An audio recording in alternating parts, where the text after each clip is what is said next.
Hey everybody.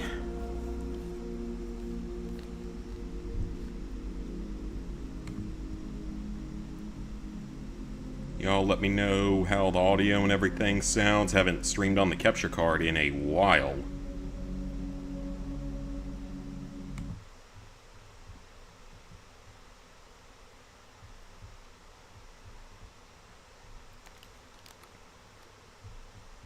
Yep, that all looks correct. Just double checking some stuff in here.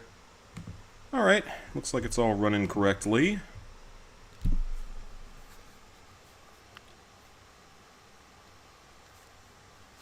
Hey, sweet. Konnichiwa. Konnichiwa. Zach desu. Dozo yoroshiku. Hey, T-Jade. Yeah. It was a very, very fun trip. And we can use this stream just to chill, get caught up, debrief on everything, discuss plans and stuff, all that good stuff. So this should be a pretty chill stream, not really going after trophies or achievements or anything like that. Yeah, I can't quite speak only Japanese yet, but that's one of the most interesting parts of the trip, is the fact that you really don't need as much Japanese as I thought you would, because a significant number of people there actually speak English now, like way, way more than we were expecting. Because back in the day, my mom went a long, long time ago with her mom. Looks like a few different things to do here. So she went a few different times way back then. And back then, you definitely had to actually be able to speak more Japanese. But nowadays, it's like a lot of signs and stuff are all in English. Yeah, a ton of the signs and stuff are in English. Pretty much all the taxi drivers speak at least a little bit of English. It's pretty surprising. So I figured we ought to be playing a bit of Ghost of Tsushima, because it's a wonderful, fun game. I absolutely love the original here. Okay, well, she just killed someone. And we're of course going to be playing in Japanese, so why wouldn't we? Going to be playing in Japanese, but with English subtitles, because I can pick up a handful of the words. Going to Comic-Con in the morning, nice. Ooh, started live streaming last week. How'd it go, man? How'd it go? English is the most... Yeah, technically it is, but it is just surprising because it's way different from what it was even when my mom went there in the past. Even when Lizard Guy went there in, like, 2020 when he was in the military and they got off there for a little while.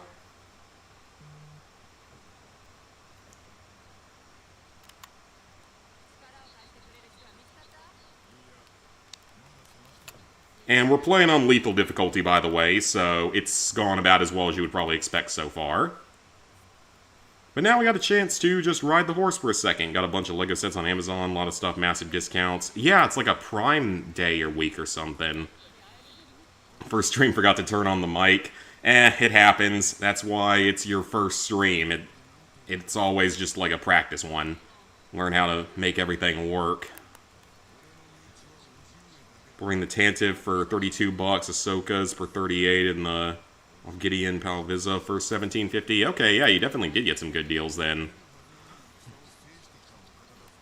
But yeah, so I can talk all about the trip here before we start releasing any vlogs of it, which we definitely going to be a thing I start working on soon. But on another note with that, I've actually already made very good progress with the LEGO Star Wars video for Retro Achievements. Thought I saw something in there.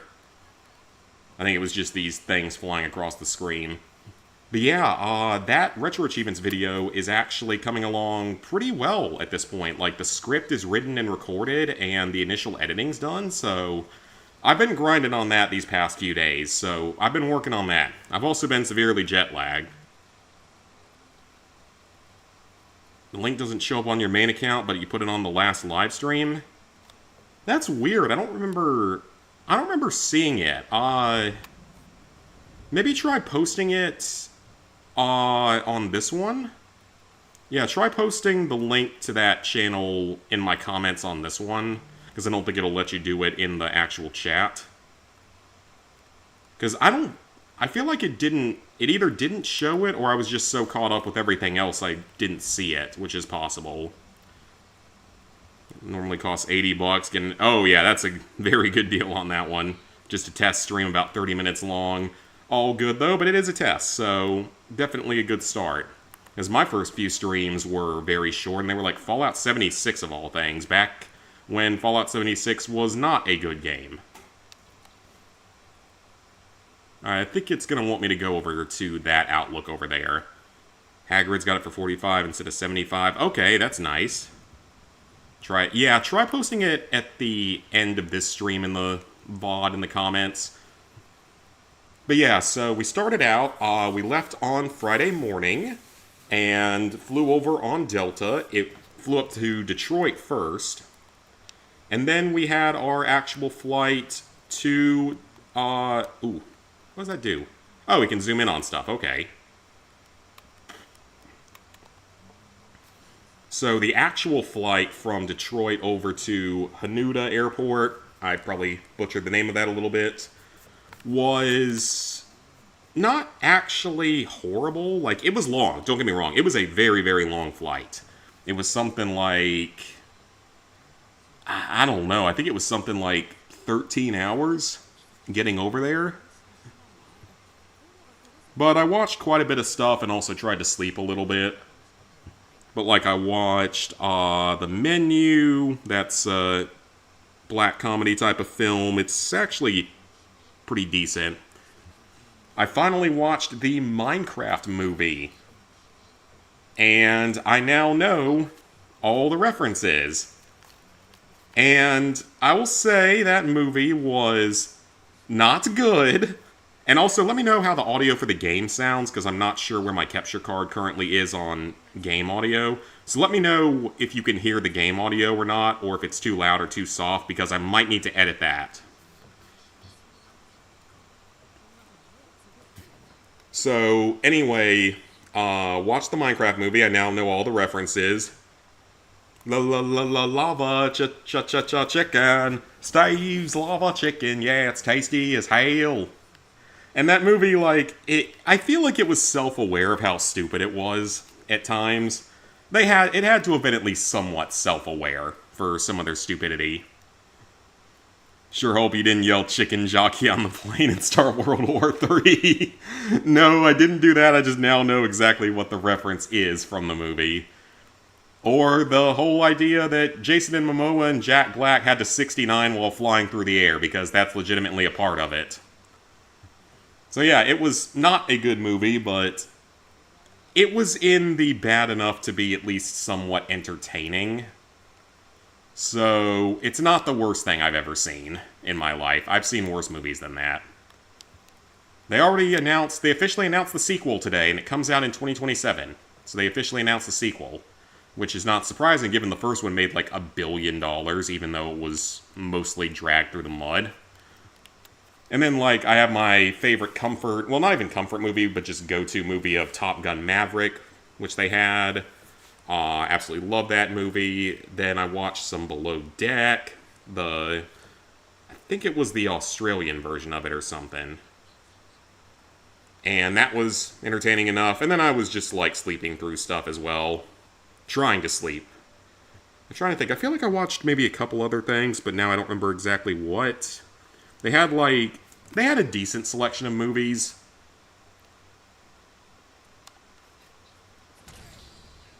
Dishonor. So we got there on Saturday afternoon, because by then it was Saturday afternoon, which that took a lot of getting used to for sure. So like the first day we just walked around a little bit in our hotel in Tokyo, because first few days were in Tokyo.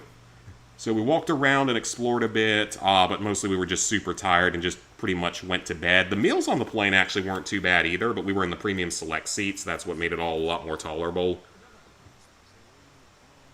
But then the first full day there, so the Sunday was technically the first full day there, and we explored all over Tokyo. So, like, we went to the big tower there and checked that out. We went to some of the temples and shrines and stuff. That was a huge part of our tour, was, like, temples and shrines and stuff. So we got to explore all of those, all sorts of stuff going on with all of those. Like, some of them had big open markets and everything. Rode the subway some, which is extremely confusing. Even if there is some English that you can read for it. It was very much confusing. So, thankfully we had a guide on a number of days, including that first day. On the very first day, we went to, like, the Electric City area of Tokyo, which is, like, one of the areas with a lot of, like, the anime and manga and gaming stuff, which was really, really cool. And also, I'm probably not even following the objective. Hang on a minute. I guess I am. Walked across Shibuya. I got some custom LEGO minifigures, the Maharaja, Sala, and Kit Fisto. Nice. Temple of Doom Rope Bridge has 9 temple guards. Very nice. Plan is to live stream on Mondays and Tuesdays. Okay, cool. That would actually be good. I should be able to tune into some of those because Monday and Tuesday I never stream. Unless we get, like, a random release of something through, like, the Classics collection that I really need to play. But, yeah, so crossed Shibuya for the first time. And, I mean, it was the only time we crossed it, but that was pretty neato. It is just as chaotic in real life as it is in all of TV and movies and such. Just without zombies or anything like that happening. Went through a number of different stores throughout it. Like, there was a giant Nintendo and Pokemon store. And then, like, 2 separate stores and Godzilla stores and all that kind of stuff. And is that... Yep, that seems like it's the correct way to go. Aha!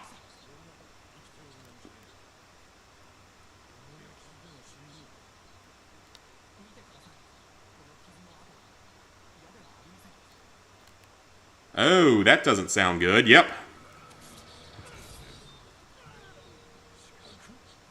Ah, it was an assassin.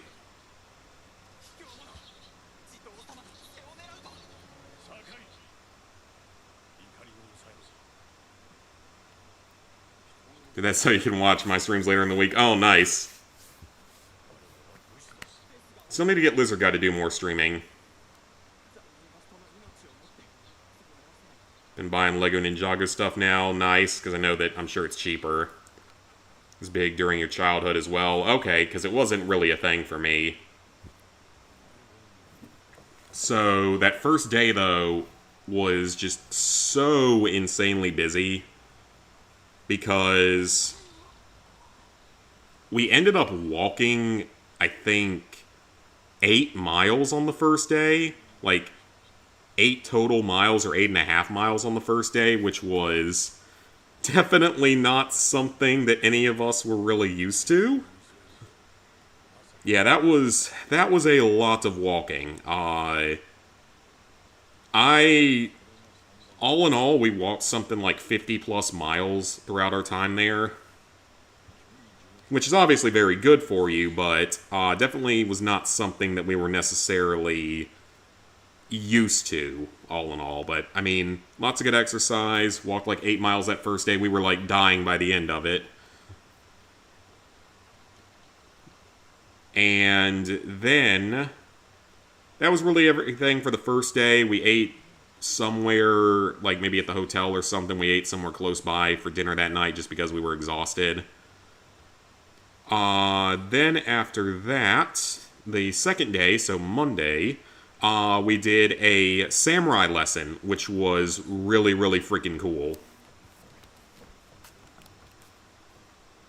It's like we actually took a samurai lesson with some people that are like professionals with swords and are known for like doing training and choreography, even for like movies, for stuff like they did either Kill Bill or I want to say Kill Bill, not Pulp Fiction.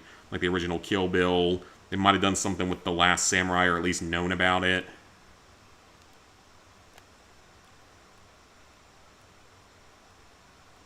Alright, so we gotta sneak up.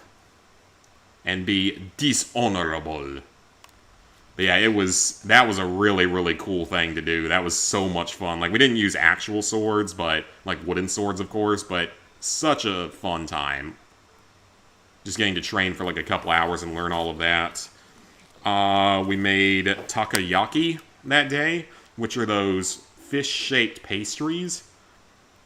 And you fill them with various either sweet or savory items, like custard or apple pie filling or cheese. That was the one I did, which ended up being like a extremely high quality grilled cheese, basically. So we made those. That was close. And then just more exploration of the city that day, so stuff like that.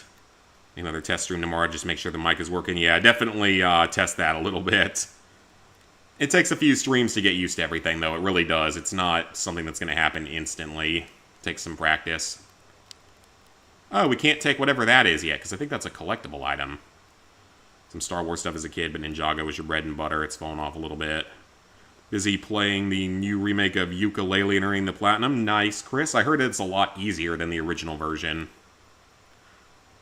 Which is definitely good for anyone that actually, you know, wants to play it and get a platinum.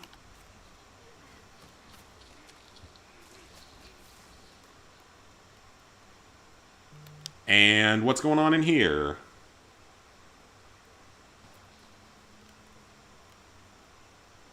It's someone that's already dead, apparently. But yeah, we did that, and then on Tuesday, it was just, you know, more exploration of, like, shrines, temples, and just places around the city, stuff like that. More riding the subway, which, again, was very, very confusing. And actually, I think Tuesday technically, I think, was when we left for Kyoto. So Kyoto was the second stop on the trip, and it's a much smaller overall city, so it's a lot easier to explore and everything like that. First official one was a Lego Star Wars set. My first official one was probably like a Harry Potter set, the 1 or 2 Harry Potter sets that I owned. So then we went to Kyoto, and we took the bullet train there, so got to take the bullet train a number of times throughout the trip. And it's pretty awesome. It is extremely fast, of course, very comfortable, easy just to, like, relax on or sleep if you want to, or at least just sightsee and everything, so very nice. So yeah, Bullet Train was very fun. Then we were in Kyoto. Oh, hello. I think he's the last one. Yeah, it looks like he was the last one. And then, like, some of the food that we ate at a place where I got to have Wagyu beef for the first time ever. We ate that in Tokyo. And it was very, very good, but just very different in terms of, like, texture and everything. So got to eat that for the first time. And then in Kyoto, we ended up for restaurants. One of the days we went to a Italian place. Another day we went to like a Mexican type of place. And then another day we just ate at a teppanyaki place, actually, the day before my birthday. Now, it wasn't a teppanyaki the way that it is in the U.S. Like, you could watch them cook at a grill in the back, but they didn't actually cook at your table. That was some really, really good food, too. Oh my god, I had some amazing food over there. And I almost forgot, on the very first full day we were there, so that Sunday, I got to meet all of my family over there, or a large amount of them, because we went to a pork restaurant there, and I tried, well, some of the appetizers and stuff, too, were like sashimi and everything, so I tried sashimi for the first time. Not a huge fan of it, mostly because of the weird texture. But got to meet a bunch of my family over there, which was very, very nice because I had never met most of them or really any of them. And that is trying to tell me about something that's near here, but I don't remember exactly what those are. It might be a fox, but we're in the middle of a mission for now, so not going to focus on that. Find it crazy my first. It might not have even been my first set. It was one of my first, though. It could have been a Lego Star Wars set, though, because there were a couple of really small Lego Star Wars sets I had back in the day. But yeah, I got to meet all of them, which was really nice. We had a nice celebration of life for my grandmother.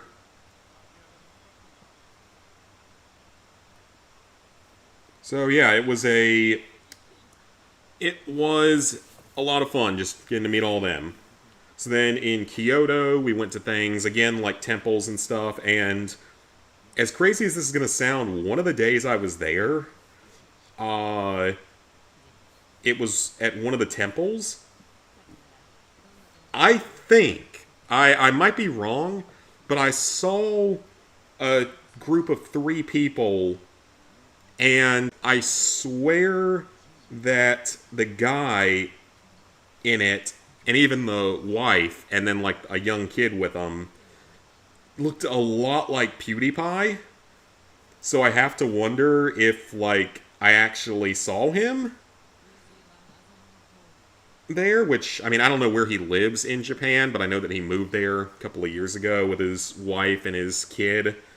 But yeah, that was super, super random because it looked just like him, so that's a name that a lot of us probably haven't heard in a long time either. That's old school YouTube. But it looked a lot like him. And he had the wife looked similar, and the kid looked about the same age, so that was interesting.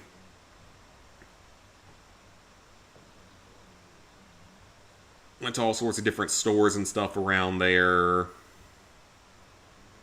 And then, let's see, what would have been next after that? So yeah, spent about 3 days in Kyoto. While we were there, we went to a pachinko parlor. So finally got to try one of those out. And I will say, yeah, it's kind of fun to go to, but at the same time, it's not really, I guess I would say, I don't know what the right wording for it is. Like, it's fun, but it's not really, I guess, my type of game because I really had no clue what was going on most of the time. Because it's technically like gambling, but in like a weird way, or a different way that circumvents certain laws. But yeah, we got to do that, which was really, really fun because, I mean, we weren't going there to try to like massively expect to win or anything. We were just going because we thought it was going to be really, really, well, it was just a bucket list type of item. So that was pretty fun, even though we didn't have any clue what was going on most of the time during it. Actual Lego would have been the Clone Walker Battle Pack from 2009. Oh, nice. I think I might have actually had that set. Technique points. Technique. Technique. Technique. Roll seems like a good idea. I will take that. And how many points do we actually have? One more. Don't really need those right now. They're not super helpful. And might as well buy that as well. Let's get started on it. The different stances and the ghost techniques. All the artifacts and stuff we can collect. Lots of items to find. And it's so much fun playing this game again. Anything's possible. You think you saw Jimmy Carter when you were taking a boat ride to the Statue of Liberty? It was like over a decade ago. Then it actually could have been him if it was over a decade ago, because I don't think he was stuck entirely in the hospital or hospice at that point, so. And then also, oh, it's the fox! We get to follow the fox! Yay! Hey, little buddy. Aw, it made a noise. I can't remember, do I have to get off of the horse to follow him? Or does he just... I can't actually remember about that. I think we just have to follow him. Might be able to do it on the horse. Aw, it's a little fox. Little fox buddy. A little more red than the foxes that live around here. Or back home. And then, one of the most fun things, though, of all that we did was one of the days that we were in Kyoto, we went to Nara, which is another city that's like an hour from there. I don't think we took the actual bullet train. I think it was the... Oh, I wonder if I was supposed to even do that. Maybe. It was like another type of train. Aww, he's so cute. Now we get to scratch his belly. Charm slot unlocked. Very nice. We can now put another charm in, which I don't have any, so cool. Very helpful. Where'd he go? Did he go up here? Climate controls in this one are a little strange at times. We get to pet the fox. Aww. Cute little thing. Hey, Robbie. Been playing a lot of Ghost of Yotai. It's a beautiful game, lots of fun. And apparently it's a pretty easy platinum trophy, which was kind of expected, but some people were saying the story is actually, like, really, really short. And I guess it's more of a focus on all the side activity. That's what a few people have said. I don't know how true any of that is. I'll play it at some point, but it'll be quite a while down the line. I'm not dying to play it or anything, especially when I still have this one to play. But yeah, we went to Nara, and that city was absolutely amazing because it's not a huge city, but it's inhabited by literal tens of thousands of deer. Ooh, Mongol territory. Let's go take it out. But yeah, it was literally filled with like tens of thousands of deer, but they're all completely tame. And they'll come right up to humans. You can take pictures with them. You can pet them. You can hand feed them. They're super, super sweet and well-behaved. And that was really cool. That was a really neat experience. That was not something that I knew was going to happen. So, I was not expecting that. But that was awesome. Like, got to pet all the deer and feed them and everything. So that was pretty fun. And they'll even bow to you. Like, they'll actually bow to you because they're, like, trained to do so. Well, not trained, but they're sort of conditioned that if they do that, they get food. They get extra food, so that's why they started doing it. Pet the fox, yep. Glad the developer did a great job on the game before getting fired. I guess they did. I mean, the game was nearly done by the time they got fired, so... The game was nearly done by that point. But yeah, so Nara was pretty amazing.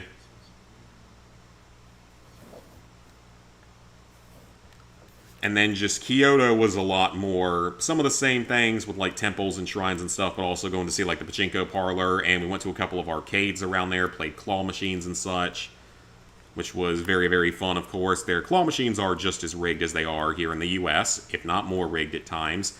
But they're also, a lot of the time, only 100 yen, which is like 67 cents. Which is just awesome, because you can't find claw machines like that anymore over here. And like, everywhere was super clean, and you were safe everywhere, you know, no one getting stabbed on the subway or anything like that.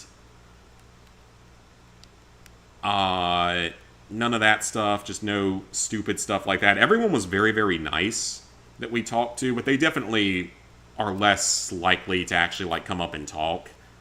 Like, when you're in the taxis and stuff, you don't really go and talk to the taxi driver or anything like that the way you might here with an Uber or something.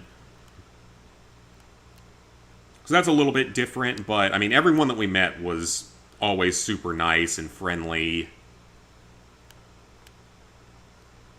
And then, hey, Cassie, did I see any World War II memorials? Actually, yes, technically. That was on my actual birthday. It was on my actual birthday. We were headed to our third city, which was Osaka, or third major city. But along the way, we stopped off in Hiroshima, so we could see the museum there, because that's, of course, where the first atomic bomb was dropped. So we got to see that museum, which was, I mean, there was a lot. It was a rather heavy type of place to visit. But we went there, got to see everything with it. Defeat the Mongols.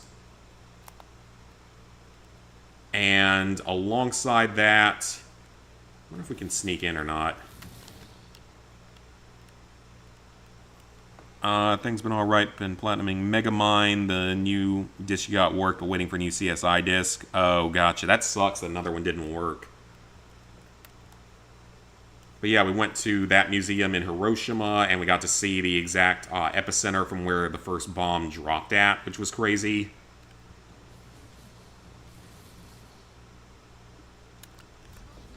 Oh, I think I can only... Yeah, I can only duel, like, one person at a time right now, I think.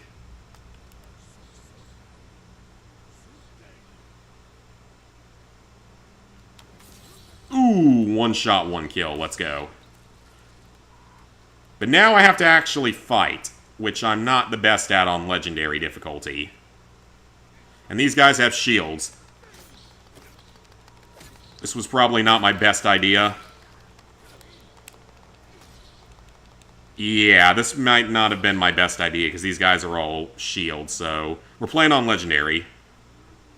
Imperial Japanese uniforms. They did in, like, the pictures and stuff. They had some leftover equipment from the time period that they had managed to salvage, though it wasn't all just uniforms. There were also just even small things like canteens and lunchboxes and stuff like that.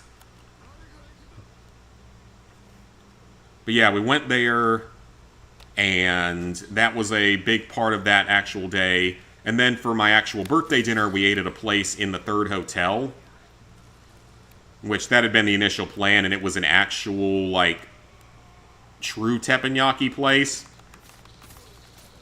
But their teppanyaki is very different from ours. Oh, crap. Yeah, their teppanyaki is very different from ours because it's not like at our restaurants where they just, like, take a bunch of stuff and pile it on the plate all willy-nilly while cooking it on a giant grill. I mean, they still cook it on a giant grill.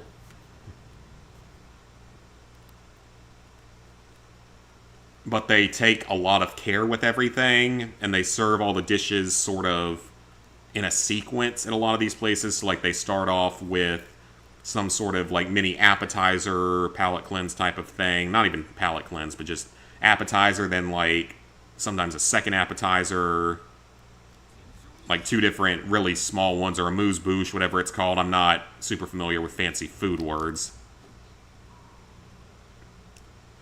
And then they serve the main alongside the, like, some vegetables and stuff like that. Then they serve you, like, a salad right before it, miso soup and rice. All the food we had was wonderful over there. Yeah, every food item we ate was pretty good. Even if some of it wasn't necessarily stuff that I would, like, normally eat.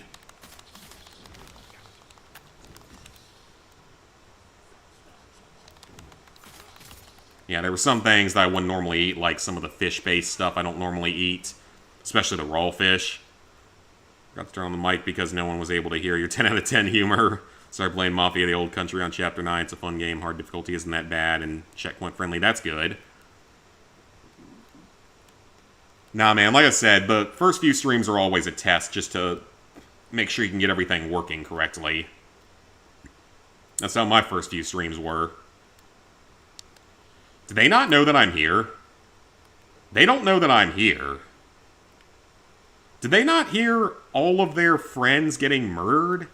Or assassinated? They weren't even assassinated. I took them on, like, in a completely normal, honorable fashion with a standoff and then direct combat. No assassinations or any tricky stuff. Yeah, all the food was great everywhere that we ate at, even if it was sometimes not necessarily the type of food that I would normally go after.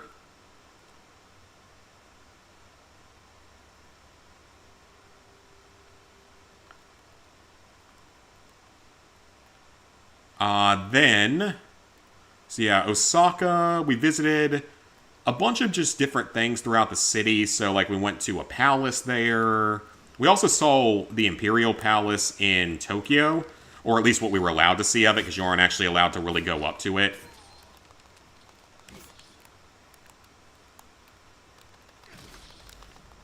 Man. This difficulty does not screw around, though. This difficulty is tough. They do not screw around with this one, because I did not play this game on Legend when I first played through this game. Can't wait to see Scooby-Doo again. Perfect game for Halloween. Heck yeah. That's going to be what we play tomorrow, so we'll be back on Scooby-Doo tomorrow. But today was just more of a decompression and just get everyone caught up on everything type of stream. Just playing something fun and casual.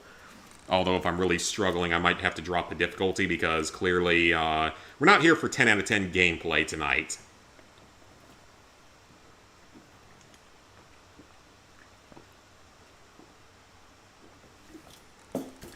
So then, let's see. It's chains, nice stagmus.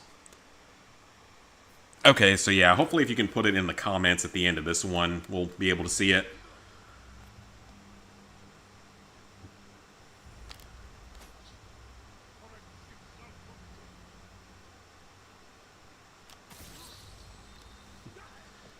But yeah, we went around to stuff like that. We saw a big tower that was there that you could... Not even a tower, it was like an actual building you could go up to like the 40th floor on. Be like super high up above the city.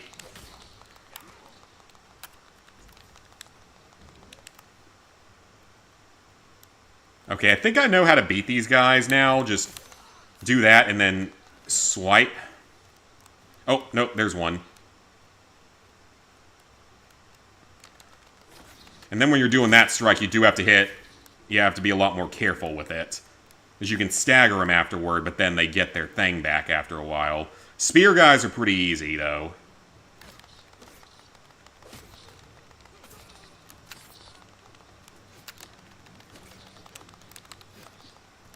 Oh, they're easy when they're alone.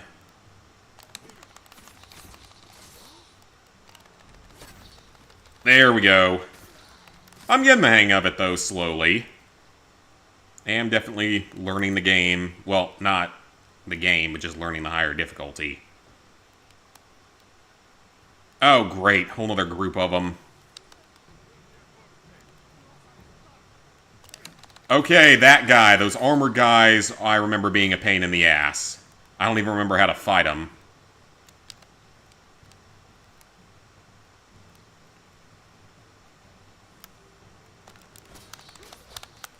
Okay, so he strikes twice, pretty much always.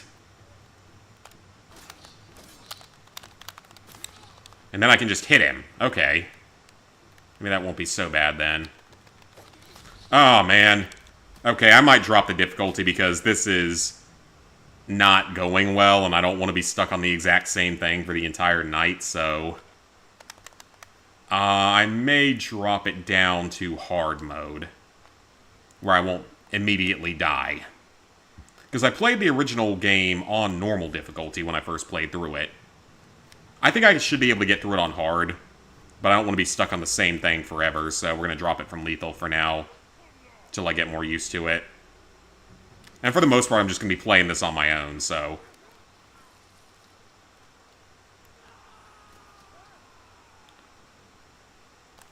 Come at me.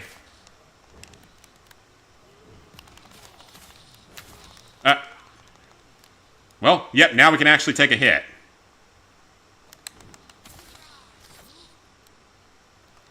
Yeah, Osaka's a very, like, food-heavy city, very trendy with all that. I mean, it's one of the biggest cities in the country, too, so...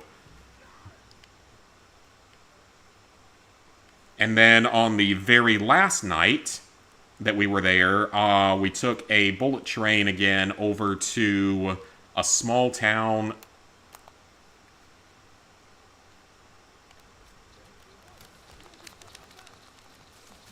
Okay, got him.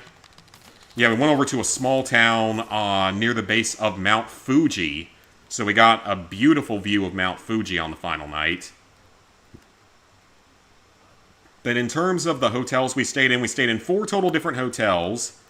The first hotel we stayed in Tokyo was super, super nice. It had a very, like, open concept, which was kind of cool.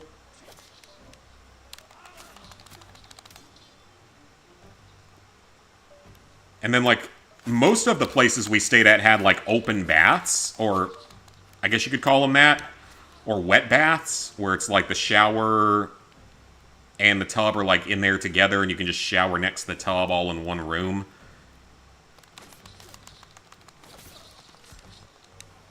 Okay, that's not good. I don't know what that error was, but probably not a good thing.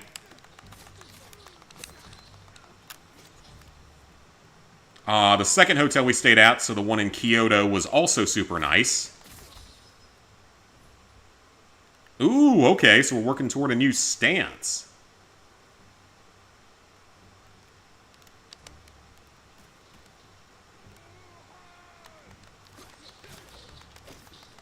So that hotel was super nice. Then the third hotel we stayed in, the one in Osaka, there was a... Oh, I think I saw... Did I see the... I don't know if I read the comment yet then. Okay. Ooh, we have a katana upgrade available. Awesome. I have to look at that here in a second.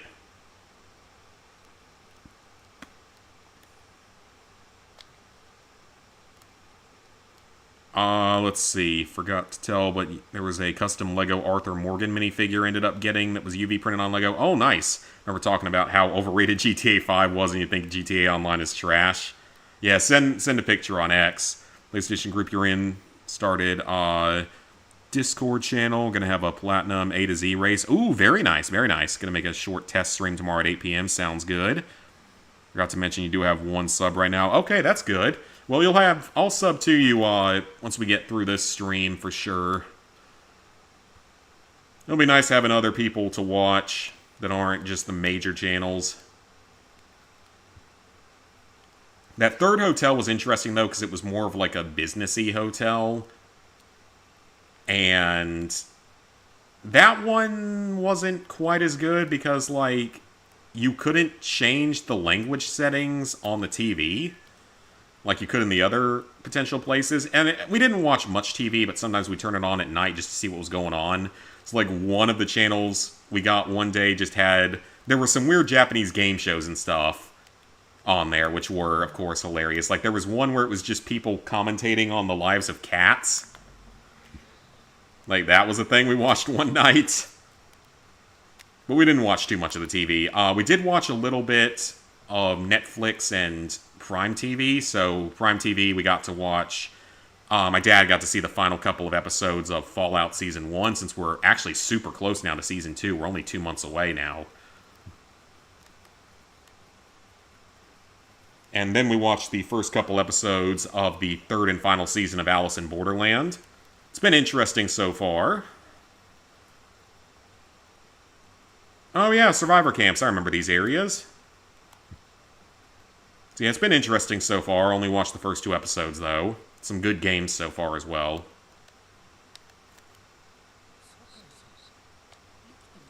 Sakai-san. San, S-A-N.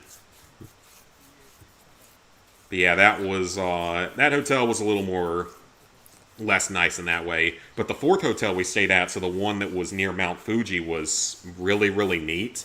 Because, like, for one, it actually had a separate bedroom, which none of the other hotels did. So, like, I'm one main bedroom next to, like, the couch and the TV and everything, and then my sort of side bedroom in a side room. But it had, like, a balcony and everything, and then it had a really big bathroom with a tub that had a view basically overlooking Mount Fuji, which was super nice. Alright, so these are just different dyes, I believe. Yeah, these are just dyes, so these are not really anything super important. Track locations with guiding wind. Excellent. That inn is complete. And they just sell resources and stuff. I guess we're better off going to here next, because that's the next actual story mission. Oh, sent it? Okay, let me check. But all the food was great. All the people were super, super nice, like I said. Very friendly. There's just no stupid bullshit going on or anything like that. No crazy people. So it was a pretty amazing time. Absolutely was. Oh, nice. That actually looks really good. Definitely cool. Grandma, yeah, we took her ashes over there. Some of them at least, not the entire thing, but we took some of them over so that the family over there could have them. And they had like an urn for it and everything. So, again, that was a big part of this trip, was that it was kind of a celebration of life as well.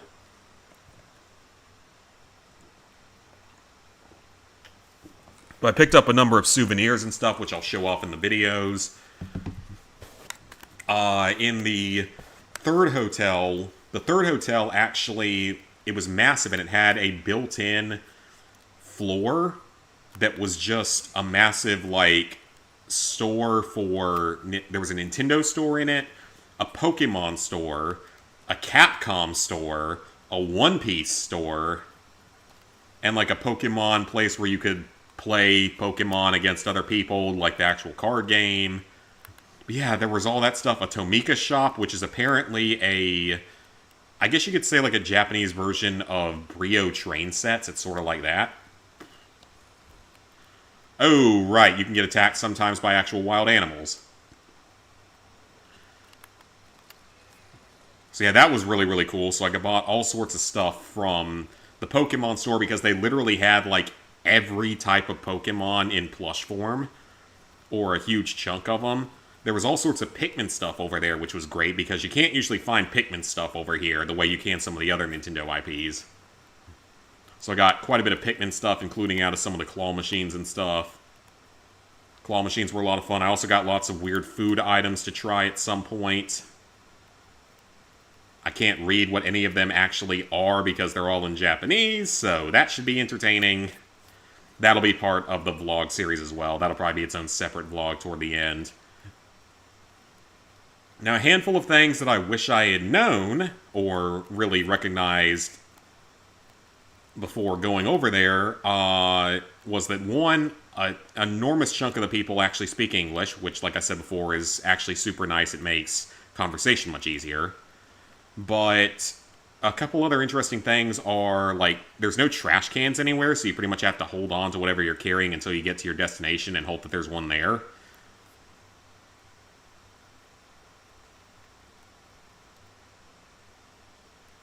Then alongside that, the bathrooms are, for someone like me, they're tiny.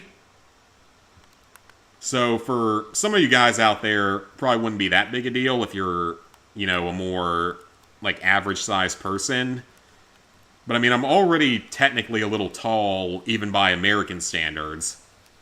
So, being over there, I was, half the time, one of the tallest people around, like, unless there were other Americans or Europeans around. Is there actually a hot spring here, I wonder? There should be. Yeah, there should be one, like, right around here. Or is that just the winds? I don't remember exactly where this one is then, but we're almost there. So yeah, like, I'm already somewhat tall by just American standards. So, being over there, I was often, like, one of the biggest people. Both in height and weight, because, of course, I'm kind of fat, so. But that was all pretty interesting to see. It just meant that the bathroom situation wasn't always ideal. The stalls were so, like, tiny that you could barely fit in them, or at least I could barely fit in them. The Japanese toilets are very nice, though, because it's stuff like, they have bidets, yes, as part of it, and I did try the bidet a number of times. I have mixed feelings about it. The ones that you can change, like, the water pressure and stuff to where it's not really uncomfortable or anything, those aren't too bad. But they don't always have that option, I don't believe. Most of them do, but not always. And then the ones that have heated seats are wonderful, by the way. Like, they literally have heated seats, bidets with heated seats, which was so bizarre but so awesome, so relaxing. How small are they? Going to Comic-Con as Ghostface, nice. Yeah, the bathrooms are tiny. Like, they're the size of, like, a small closet over here. Like, maybe 3 feet across and 6 feet long. It's probably something like 1 meter by 2 meters, if I had to guess, because obviously they're on metric, so it might very well be something like 1 meter by 2 meters for the bathrooms. The stalls, at least, which were usually just a toilet, and then you have the sink in a different room. So yeah, that definitely, that took a little bit of getting used to, and that's something that you should definitely know before going over there if you're taller like I am. And even, like, the toilets are smaller over there, so... And then in terms of, you know, eating, the portions are obviously a lot smaller over there, which I kind of knew going in, but definitely was still a little bit of getting used to with that. Portions are smaller, and their diets are definitely very different, of course, from American ones, because it's, like, very little in the way of bread and potatoes for the most part. And it's a lot more of, you know, rice, green vegetables. Sweet potatoes, though, were pretty common. We saw those quite a bit. And then a lot less red meat, though there is still red meat available for sure. More of, you know, white meat and fish. The 7-Elevens are pretty amazing. Just as everyone has always said, because there's all sorts of stuff in them. You can, you know, change your money out there, like do currency exchanges and everything. You can buy all sorts of foods and drinks as well as liquor all in one place. So yeah, the 7-Elevens were pretty nice. Let's see, would have done Jack Sparrow, but cost too much because spent your well-earned cash on Legos. Well, that's a good way to spend it, though. Other than playing Yotai, are only 2 trophies away from plat for Borderlands 4. Oh, very nice, but just 2 grindy trophies at the end. Yeah, I'm not surprised given it was like 100-hour platinum.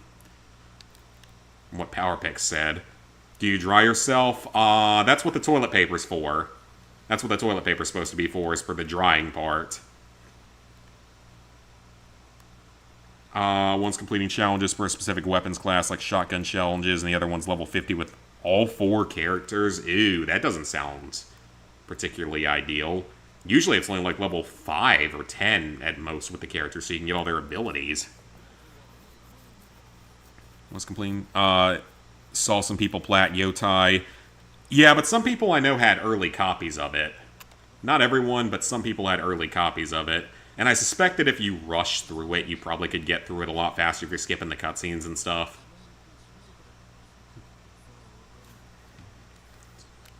Some people did it crazy fast. I mean, some people also got it early, but like if you just rush through everything, probably can do it a lot faster. Don't dry yourself.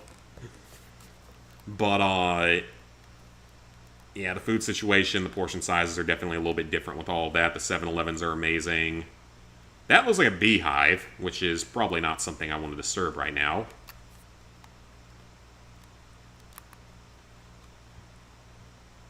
But we walked like 6 to 8 miles a day, so I'm actually, even though I'm still overweight, of course, I'm in, I would say, better shape at this point. I would hope that I'm in better shape at this point. Because now that I can walk that much in a day when I normally don't do anything like that, certainly didn't hurt.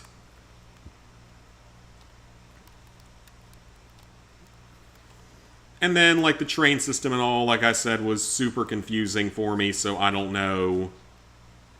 I'm sure you could get used to it if you were over there for a while, but to me it was pretty confusing.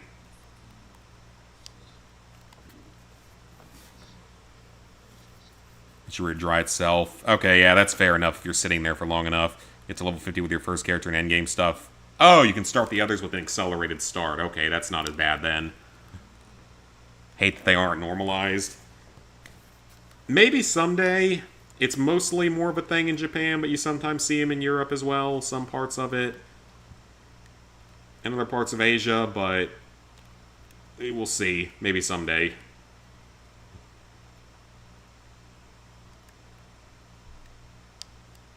Yeah, it was an absolutely amazing trip. It was absolutely something that I would love to do again, and like me and Lizard Guy are kind of already starting to plan a trip for once he gets out of the military. We're just thinking up ideas for everything, conceptualize it, and like try to go for a couple of weeks or something.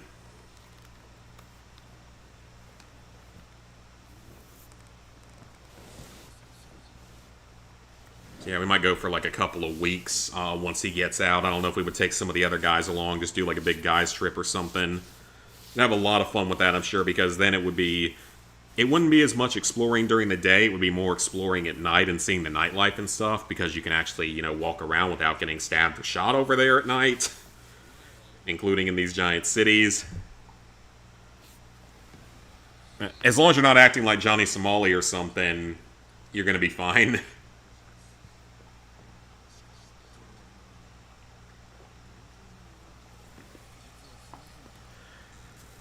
But yeah, then we could actually go to some more of the nightlife, see what all that's like.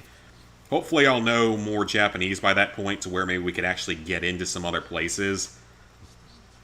Because, like, you can do a lot of stuff without much Japanese or any Japanese, but if you do know it, you have more access to other stuff, like some of the more exclusive, like, small restaurants and bars and clubs and stuff that won't normally let you in if you're a foreigner and don't speak English. Or don't speak Japanese, I mean, and only speak English. That sucks, but you will do Borderlands 4. Pakistan, use a bucket to clean yourselves. Well, I guess that we're doing a little bit better than that then. Platinum high on life on Sunday, pretty good game overall. Humor's hit or miss. Yes, I actually did try McDonald's fries over there, and believe it or not, they taste identical to American. In fact, we actually got a full combo meal that day, just as like a snack for us to all try, as well as multiple drinks because we all needed a lot of water and or soda and stuff. But yeah, it tasted pretty much identical to in America, which is surprising because most of the other food tasted better. But it tasted super close to America, which was crazy. But they also had a lot more weird options on their menus for McDonald's, which we ended up trying them. But yeah, we did try that, so it was interesting that it was basically identical. That was our one completely westernized meal that we did. And that was really only a snack anyway, so not a full meal, but it was something that I wanted to try for the vlog content, and because we were all actually curious to see how it was over there. Like, some of the other super interesting things when it comes to food and drink is with the sodas, with the Coke, for example. So, with the Coca-Cola over there, because you know that an actual Coca-Cola here is like 150 calories in a bottle. It's like 150 calories and like 40 carbs. The ones over there, the actual full-on Coca-Cola is only 45 calories and 11 carbs, which was insane. And their Coke Zero tastes better. It doesn't have that crappy aftertaste that American Coke Zero has.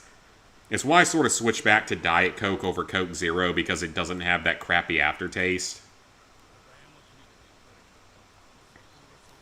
Although Dr. Pepper Zero is actually really good, I found, which I was very surprised about. That one's actually pretty good. Someplace in Pakistan, you have a small shower near it to clean yourselves. Oh, okay, gotcha. Heard High on Life 2 is going to be better. Hey, Master Kratos, Platinum Rise of the Guardians last week. Only problem was a trophy that you thought was glitched. I don't remember anything glitching on me in that game back in the day. Thought the Japanese were Pepsi fans. There was Pepsi in a lot of places, like in the restaurants. Like, usually when it came to soda, if you wanted one in a restaurant, it was Pepsi. But at like 7-Eleven, you could easily get Coke. And out of the vending machines, you could get Coke. Probably doesn't have aspartame. Yeah, maybe.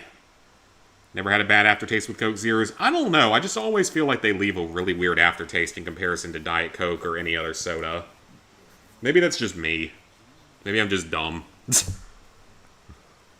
But like Diet Coke, I never have any sort of aftertaste with, and same with like regular, like non-diet sodas.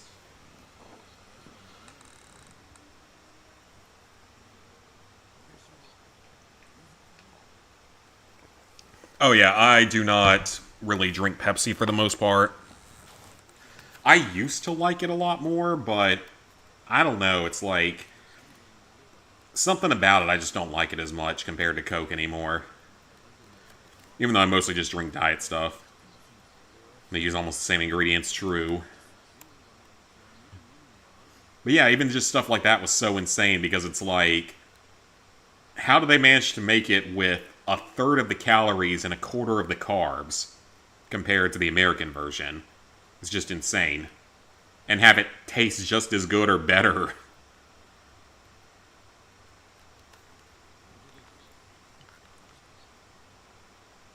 And then they do have actually a good amount of coffee options over there, but tea is of course a little bit more common overall, which is fine. Like, I've grown more to like tea more than I used to. I used to really not like it at all, but hot tea is good nowadays. A lot of it is. I still don't like cold tea at all, so iced tea is a big thing here in the South, especially sweetened tea, but I really don't like it. But hot tea has grown on me a lot.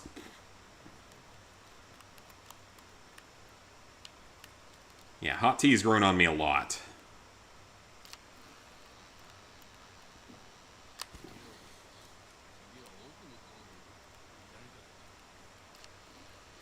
So, like, one of the things we did one of the days was, like, a mini green tea ceremony, or just a tea ceremony with green tea.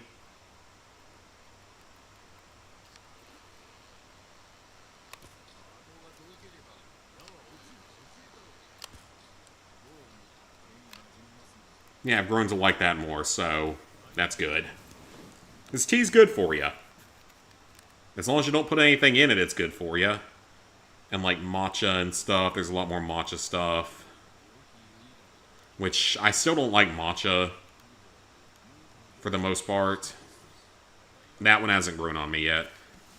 Pepsi tastes like carbonated iced tea. You prefer Pepsi. More surprised how they can make soda 0 calories. Well, the way they make it 0 calories is they take out all the ingredients that are calories and just fill it with chemicals.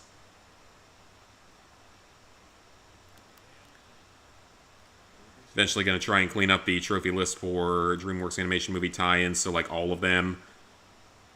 I've done most of them. I didn't do all of them. But I did do a large number of them back in the day.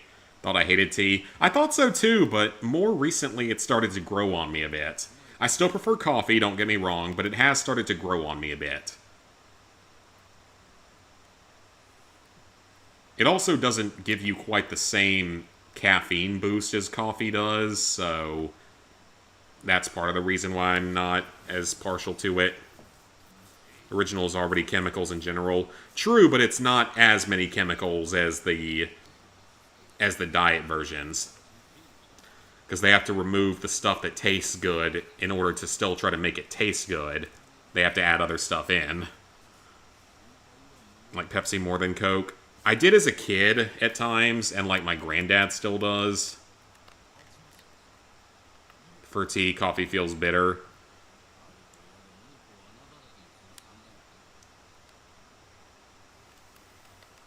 I mean, early on when I was drinking coffee, I wasn't drinking it black, but nowadays I do. And I have for quite a while now. Yeah, I've grown actually to like tea more than I thought I would. At least hot teas. I still don't like the cold iced teas or anything like that, though. And I don't put anything in it. I might put like a little bit of lemon juice in it, and that's it. And that's for like chamomile, for better sleep. Ooh, we are raiding a camp.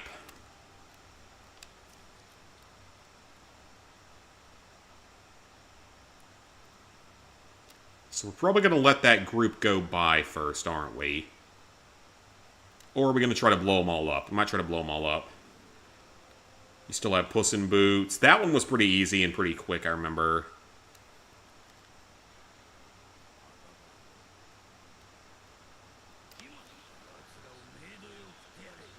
They're not close enough. There we go.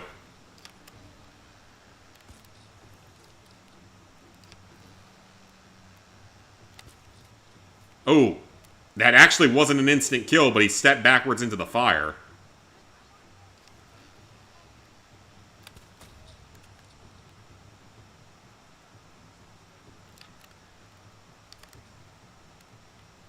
And we can barely carry any arrows, so we're going to need more quivers.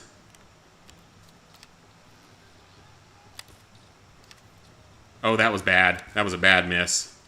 But we burned a couple of them, so we'll take it. Surprised you can't shoot the arrows while kneeling to any level. Now, you're not really supposed to do that, but you probably can still do it.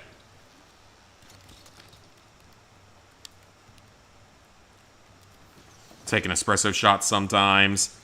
How to Train Your Dragon. Haven't started Shrek Forever After.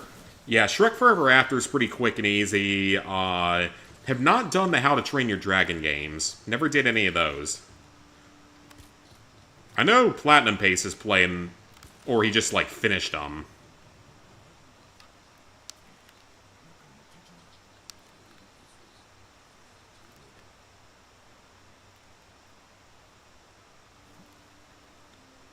You like tea now, then I guess you start using cottage cheese as an ingredient. Probably. I mean, I'm sure it would be much healthier. I mean, I know it would be much healthier. I have further expanded my palate, though, compared to what I used to. So I'm slowly learning new things that I enjoy.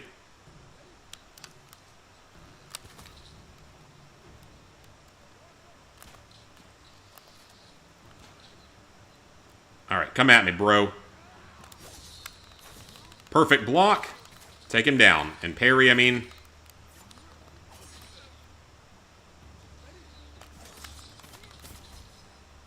Leader killed. Okay, that was easy enough. Shrek Forever After was super boring.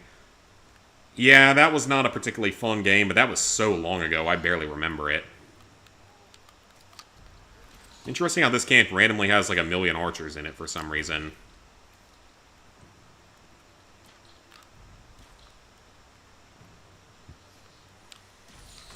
Oh, that's not good. Sensei, what are you doing? Also, he just got hit twice. Okay, 3 arrows kills him. Cool.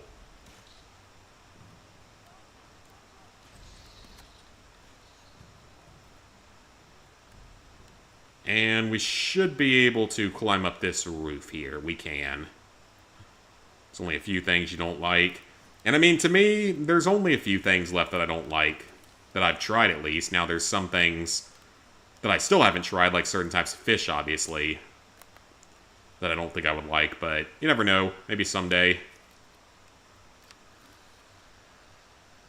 I'm much more adventurous than I once was, and I'm proud of myself for branching out more. And like I said, I tried sashimi for the first time while I was over there, which was definitely a choice. I still don't like it, though. I don't like raw fish. Cooked fish, sure. Certain types of cooked fish, at least, but I think I'll skip the raw type of fish at this point. That ain't doing anything for me.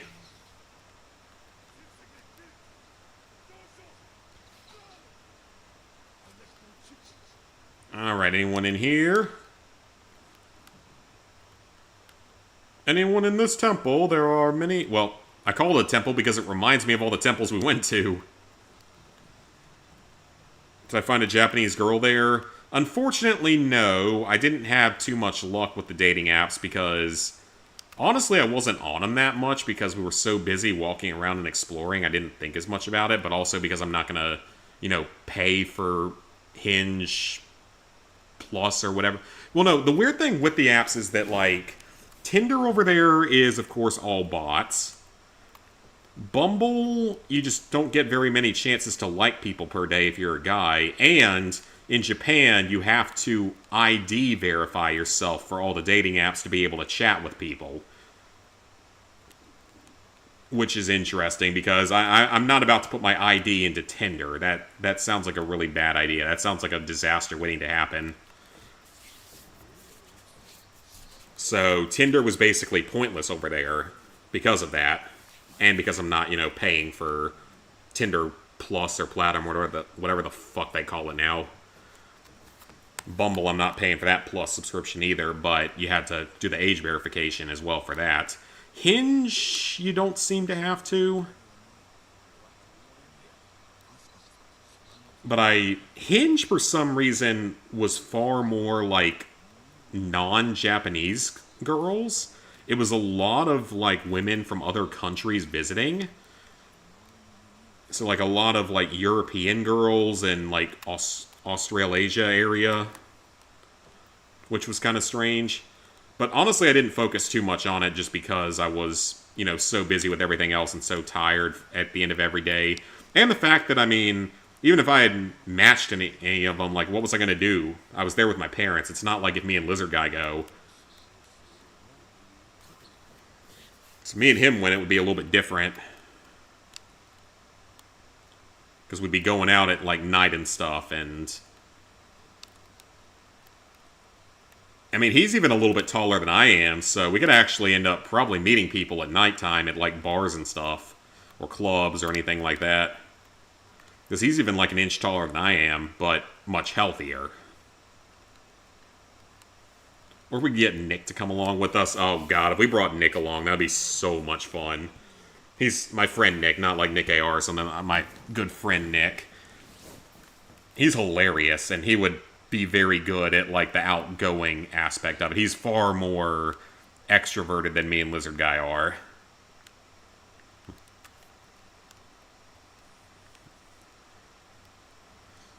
But yeah, it was a wonderful trip, and we can't wait to go back. We're already, like I said, kind of planning it for when Lizard Guy gets out of the military in a couple of years. Definitely going to go back. And in all honesty, like, we can stay at cheaper hotels than what we stayed at with my parents. Mom's a little bit more bougie about that kind of stuff, so than I am.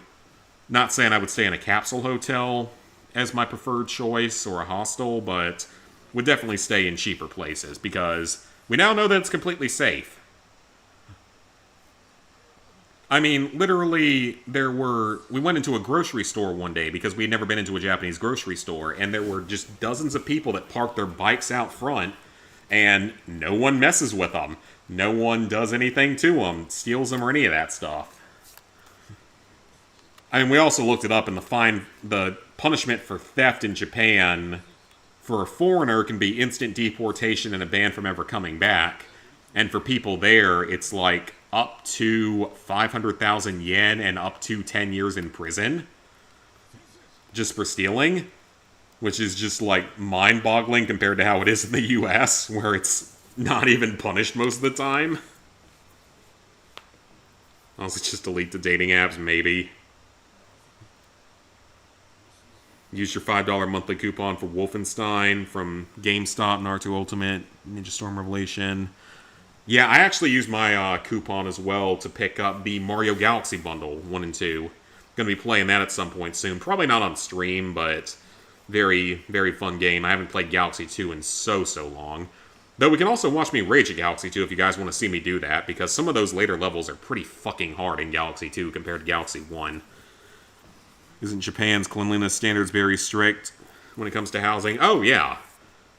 Yeah, very strict. All of their stuff is a lot more strict with that stuff. The subways, there's nothing, dirty about them. None of the trains or any of that stuff. Like, the bathrooms are clean. For the most part. As clean as a bathroom can probably be. And then, like I said before, you can pretty much go anywhere and do anything without having to worry about being stabbed or shot or any of that other crap, or being pushed onto a train track or being harassed on the subway or any of that kind of stuff. You don't have to worry about really any of that. The subways do get very crowded, though, I will say. Like, we weren't always on them during the busiest times, but A couple of those times, they were pretty crowded, and it was very much, elbow to elbow to elbow in there. And you kind of wonder how that many people can squeeze in there. But again, like, no one does anything to one another. You just stand there and you look at your phone or listen to music. And you don't talk to anyone, you don't make loud noises or be obnoxious. L plus R1 to throw the kunai. A low-rated Japanese hotel is like a high-income apartment in New York. Most likely, outside of like the capsule hotels and the hostels, which are not even like real hotels, even the cheapest actual hotels are probably just as nice as the nicest things in this country. So we've learned that, and we can throw more now. Let's see. Ooh, yes. That is helpful. That is a helpful ability. Most of the Naruto Ultimate Ninja games are easy platinums, and Revolution's one of the easy ones. That's good, then. Alright, journal updated. Cool. But yeah, it was an amazing time, and I'm 100% going back.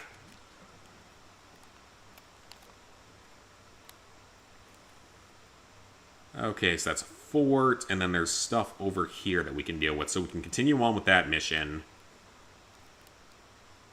Actually, what's even the main quest right now? Oh, it's all the way down here. Or at least part of it is. That's a side mission. Oh! Okay, there's stuff all over the place right now that we have to do. I cleared that Torii Gate already, or shrine. Let's fast travel to this village. Found the third game for PS3 at GameStop last time you went. Nice. America needs to take notes. They do. And, like, Japan literally just elected... It's hilarious, like, at first everyone was saying, like, oh, it's so great, Japan just elected their first female prime minister. And then they all got very butthurt the second they found out that she's, like, the most far-right candidate they possibly could have gotten in a country that normally doesn't have far-right parties or far-left parties.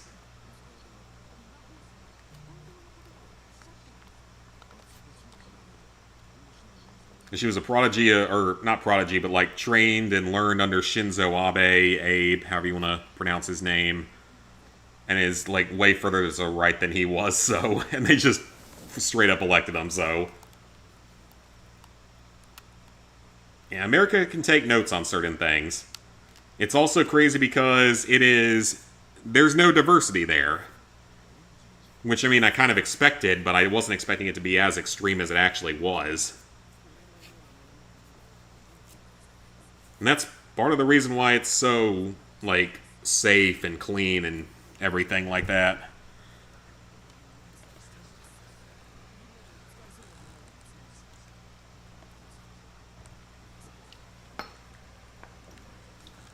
Because it's like 99% ethnically Japanese.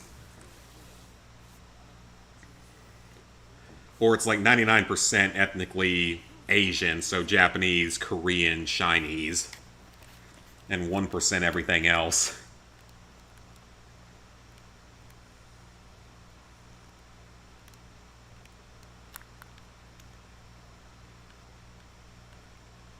Did the gifts spawn in the tree, or do they spawn somewhere else? Oh, they spawn right here. Glowing Warrior. And apparently, like, we asked one of the tour guides what it was like to even, like, rent an apartment in Tokyo, for example, which is one of the most expensive parts of the country overall, for obvious reasons. The biggest city in the country, it's the biggest metropolitan area in the entire world. And it sounded like even just like a one-bedroom apartment, not even a studio, but like a one-bedroom there, runs like, in a good area, like $1,500 a month. The equivalent of $1,500 a month. Which is no worse at all than anywhere in the US outside of like random-ass tiny town in like Mississippi or something. I think Drink Dr. Pepper Zero Sugar and it tastes decent. I've grown to like it. That's another one, like I said, that I've kind of grown to like. It's like, yeah, like 15-ish hundred probably for a good one-bedroom apartment in Tokyo itself. And over there, you don't need a car unless you're in like a really, really rural area. You don't need a car because there's subways to get to everything, as well as buses, and you can just walk or bike.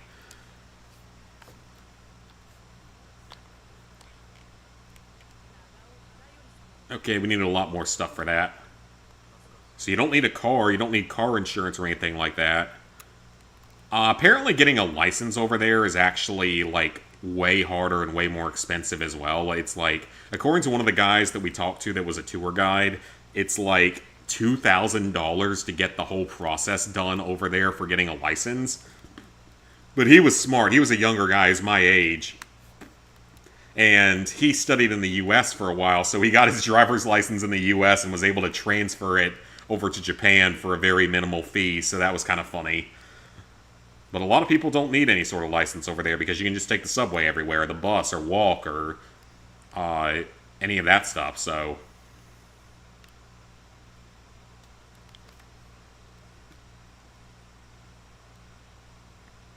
Okay, so what else?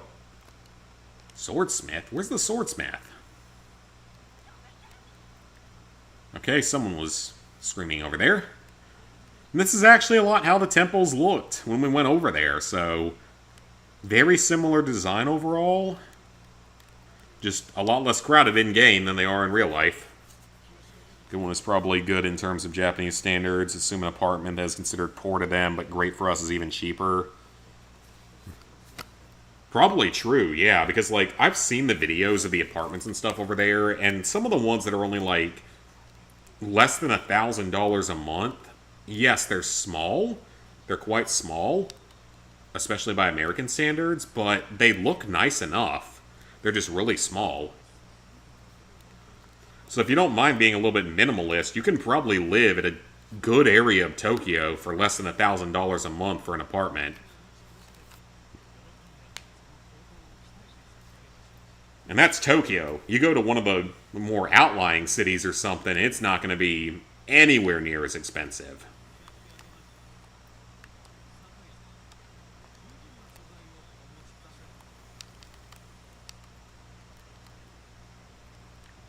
Now, the one thing I will say is that we didn't see a lot in the way of, like, actual grocery stores in the way that we see them in the US.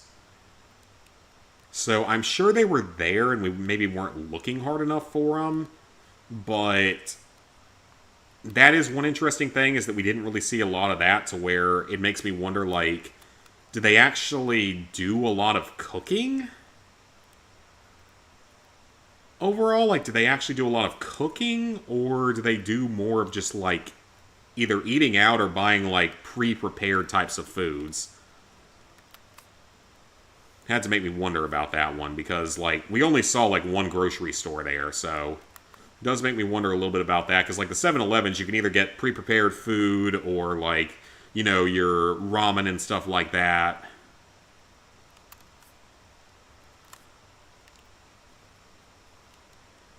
So that's one thing I don't necessarily know an answer to.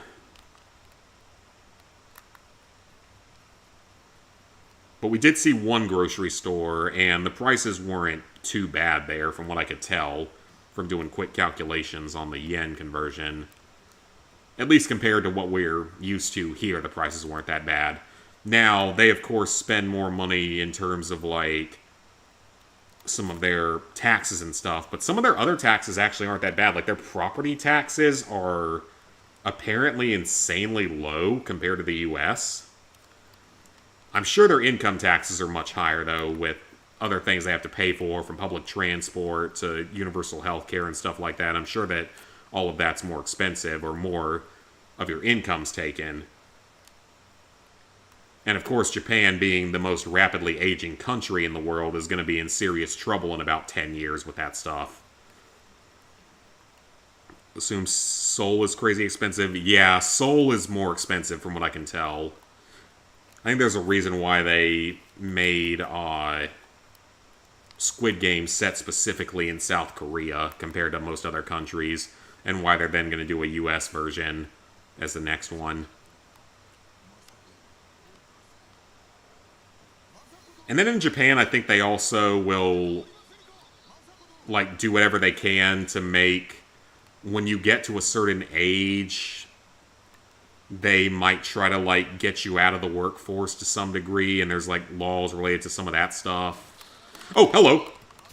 I wasn't prepared for that.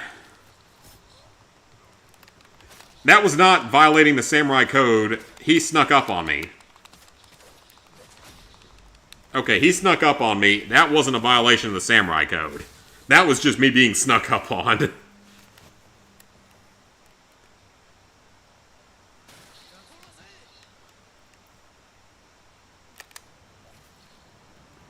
Not super important here, because I can just fight him on my own here, now that I know what to expect. I can't wait to upload the samurai lesson stuff to YouTube. That was so freaking cool. Like, alongside all the stuff in Nara, that was probably the coolest thing overall that we did. Because it was so unique.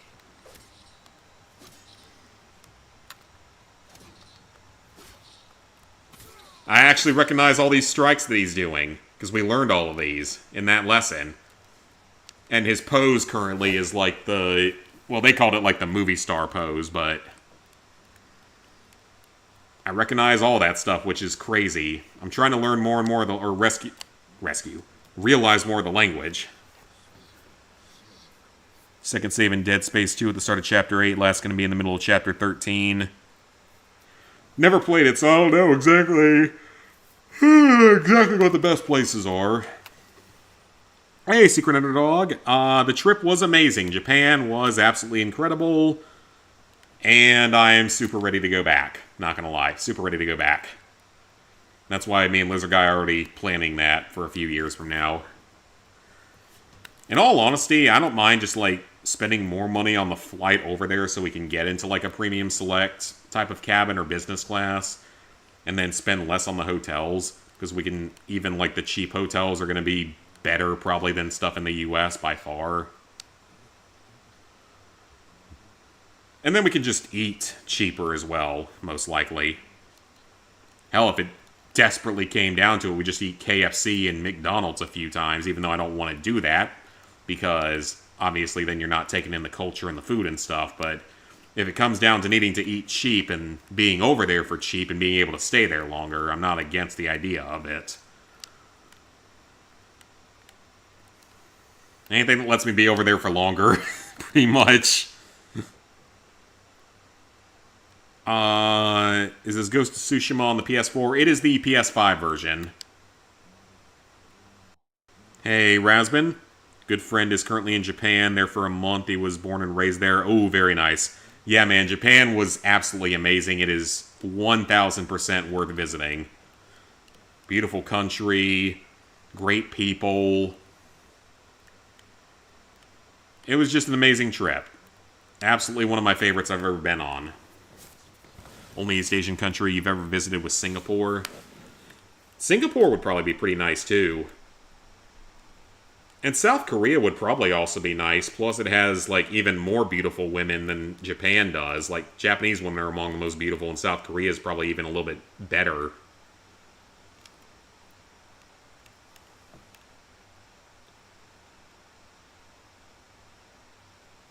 But with South Korea, I don't have any ties to South Korea the ways I do with Japan, so I'll stick with Japan for now. Okay, what even are we supposed to be doing here?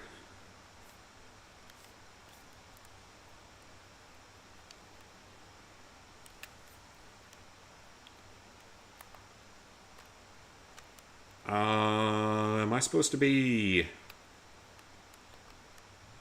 Didn't I technically search the stables here? Or is there... Okay, trapdoor. That doesn't help. What about this trapdoor? That doesn't help. Am I missing something here?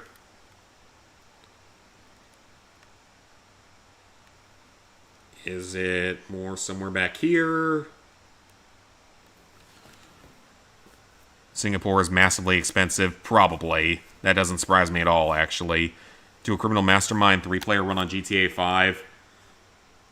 At some point, the answer might be yes, but right now, I am slammed busy with stuff.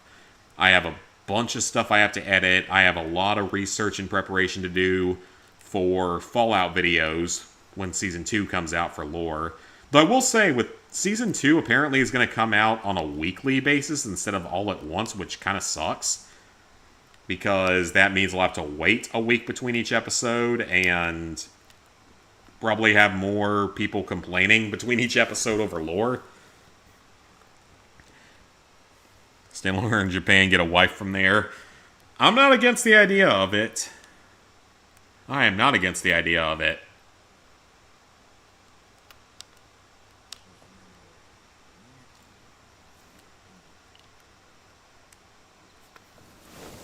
You guys want to go over there? Like, one of the people that I met in my family was, I guess she's technically a cousin? I guess that would technically be the rating of it, because it's like the daughter of one of the other members of my family, but big into gaming and manga and anime and like going to school for animation and stuff and trying to be able to draw stuff in graphic design. If you guys ever see her, you can hit her up. Is like into the same hobbies that we are, and a member of my family. That was the only like young member of my family, though. Pretty much everyone else was like my parents' age.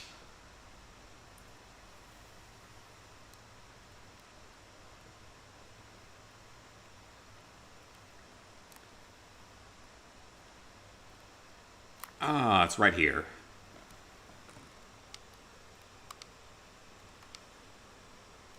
I'm willing to start dying like the beast, but saw some people say that being the game, the collectibles trophy didn't unlock for him. Well, that's terrible, and that shouldn't be a problem these days.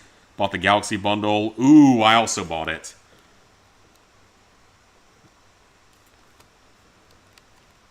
I still need to play it, though. I mean, Galaxy 1 is going to be interesting because it actually has some new stuff to it with, like, the storybook. And Galaxy 2 I haven't played in, like, 15 years, so should be interesting to see if I can finally 100% it after all this time. Haven't played this since you got the Plaid in late 2020 or 2021. That's about when I got this game done. For the first... No, wait, it was 2022 that I got it done, because I didn't get my PlayStation 5 until 2021. This one exclusive Lego set from Singapore. Oh, nice. This is Arby's ad. You got another Arby's ad. I just saw the video from, like, Game Theory about Arby's, and, like, how the hell is Arby's still even open? And it's, like, nostalgia, apparently, is keeping it open. It's like the F-tier fast food places. It's like, most people don't go out of their way to get a roast beef sandwich, unless you're Count Olaf or something.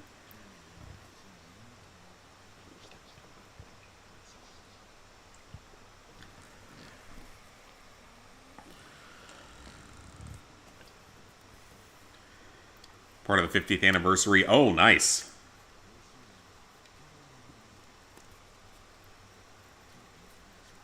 '60th anniversary now. I got some kind of Lego anniversary set that's like a town set that was fairly expensive back in the day. It's like a classic gas station, movie theater, and town hall and fountain from... and like classic looking cars. I got that in like 2010-ish or so. Whatever the set was. Still one of my all-time favorites, though. It was a great build. It looks amazing. It's perfect for like a city build, if you want to build a Lego city. Have no clue why you always get an Arby's ad. Maybe that's the universe trying to tell you that you should eat more Arby's. I mean, I'm not going to go eat Arby's, but... they have good curly fries, I'll give them that. The curly fries are actually pretty good. Some of the best in the game. Everything else there I don't care about. But they got some good curly fries.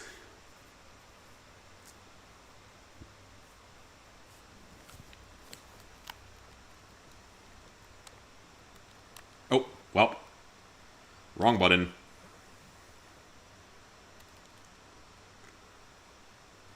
Because we used to work right next to an Arby's at the place that I worked at before where I am now.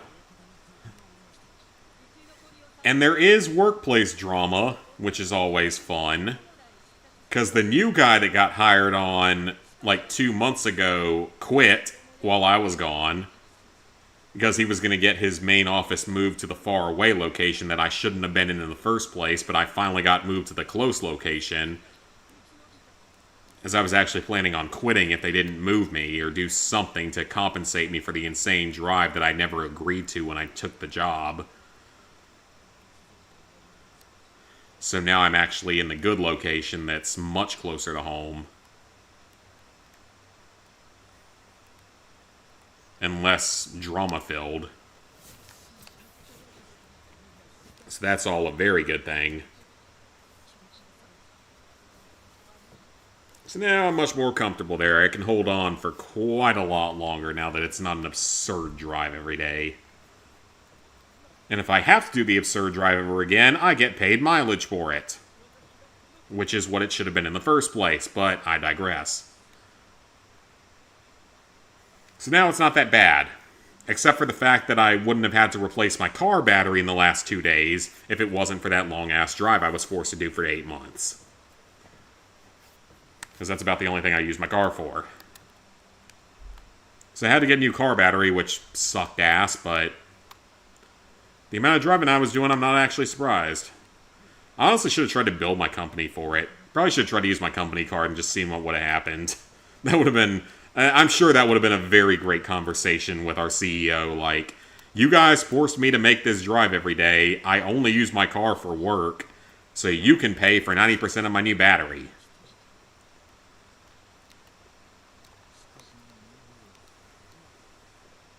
Really like the curly fries. We have the mates.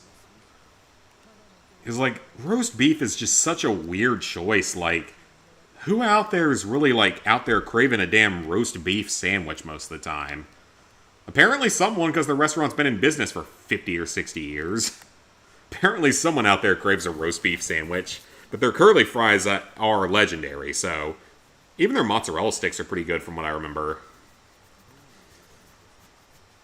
We had an Arby's here for a while, then it closed down at parts of COVID, then it came back. But now we have Whataburgers here. Which, that's the funny thing, is that the first 2 meals I had when I got back here were burgers. The first 2 dinners I had here were burgers. Because when I got back, it was on Monday at like 5 o'clock in the afternoon or something. And I went and got a cheeseburger for dinner from Wendy's. And then the next day, so Wednesday, when I had to run, or Tuesday, when I had to run errands and stuff, I went and got a burger, a cheeseburger, and fries from Whataburger. So that was my first couple of meals back. Now I'm back to eating better, but those first couple of meals, I had to get some cheeseburgers and fries and stuff.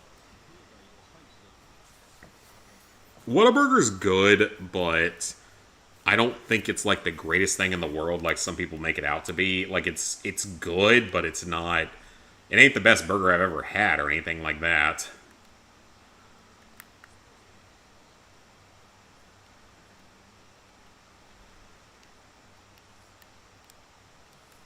And I actually did gain a couple of pounds in Japan, but I've lost them at this point, so it's fine. I think it's because at breakfast we were eating so much bread-based stuff at the hotels. Just because we were always hungry in the early mornings and we didn't know exactly what we were going to eat during the day, so we would always load up on breakfast. And that usually included a lot of bread. With like pastries and stuff. Don't know, someone on this planet is keeping Dasani running. Good point. Very good point. Then again, someone out there is keeping sparkling water companies running, and it's probably me that's keeping all of them running exclusively. Because I drink so much sparkling water and don't have a soda stream, because I'm honestly not sure if it's that good of a deal from what I've looked at with it. Like, I'm honestly not sure if it's all that great of savings, if it's savings at all. Maybe it is.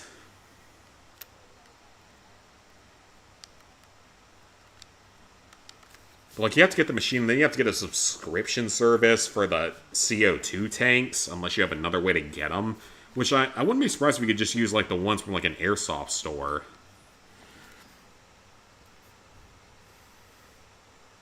Don't know. Okay, I got some Arby's coupons. Might use them tomorrow to get some curly fries and shakes. That sounds like a good choice. Someone out there still buying Almond Joy. Yeah, I'm probably one of those people that sometimes eats them. I don't like them, but I do eat them occasionally. Because I don't mind almonds or coconut. You can gain weight eating anything. Yeah, and it's because we were eating so much like bread and stuff, not necessarily just eating too much overall. And we had to have been eating like most of our daily calorie amounts at breakfast, if I had to guess, so. Because like dinners and stuff were always a pretty reasonable meal. Like they were a very normal to the rest of the world portion size. Like, maybe a couple 100 grams of meat and a few 100 grams of other food items. Dad drinks too much, plus let's not forget Andrew Tate drinks a lot too, and he's a multimillionaire. True.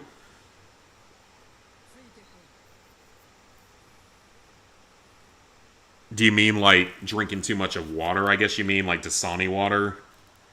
Because that's another thing in Japan, is you can literally just drink straight out of the tap everywhere, and it's totally fine.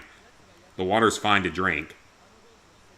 Although, interestingly, every hotel we were in had abundant water dispensers on, like, every floor of the hotel.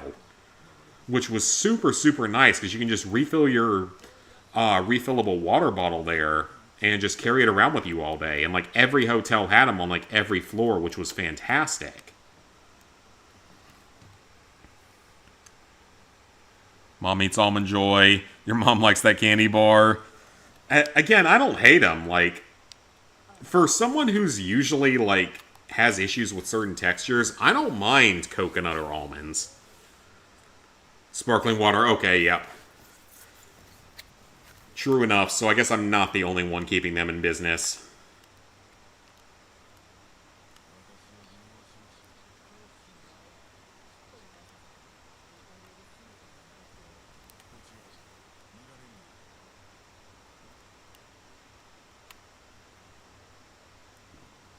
Because half the time I feel like I'm the one keeping them in business because, like, there's always sparkling water available at the store, but it's never usually like a full area of the water section to where it means that other people have to be buying it. But I don't know who else around here buys it. Hide in the bushes. No one will see me here.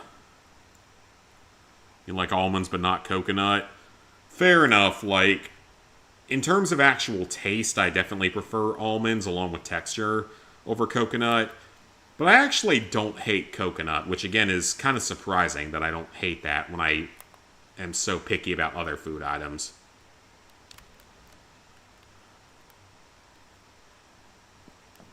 Yeah, I don't hate coconut the way that a lot of people do. In the direction of deer, boy. I was in the direction of deer when we went to Nara because I was hand feeding them. And petting them. And playing with them because they're like dogs. And the little baby ones with all the spots and stuff on them, they're so cute. It makes me want like a whole family of pet deer babies as a pet. Because they're so cute and they're so sweet and so friendly, but they're also so tamed. And they'll also come, like, nuzzle you in the butthole to try to get you to give them food, we found out. They'll go up and stick their nose right in your butthole to try to make you get them food. Or they'll try to, like, eat your back pocket or eat your backpack and stuff like that, which was pretty funny. Because I had at least one that tried to eat the straps on my backpack.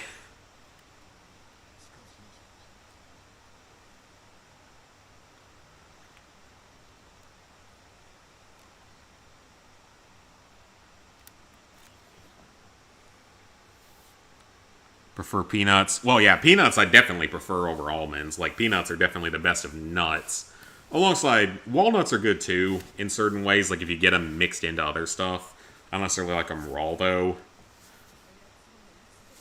Almonds are decent. Cashews are decent. Ooh, is it time to fight? It is.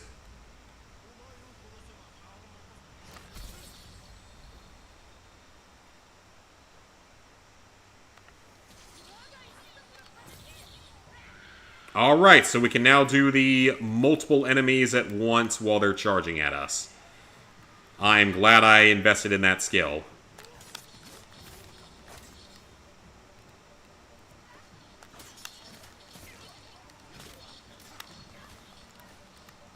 Shield guy, so break his stance.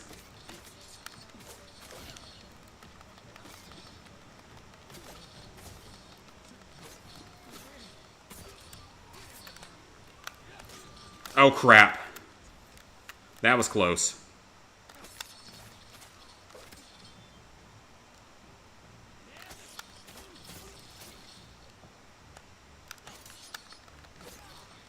Yeah, I can't wait to upload the samurai training stuff that we did because it was so friggin' fun. And I actually recognize some of these moves, which is insane.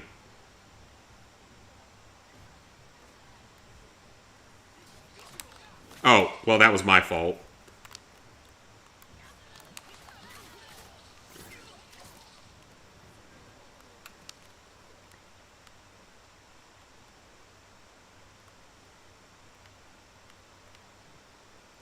I wish it was more like a high risk, high reward, higher difficulty to where, like, you die super fast, but the enemies also die super fast, realistically.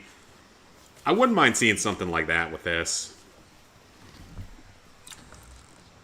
Sorry, I know that word.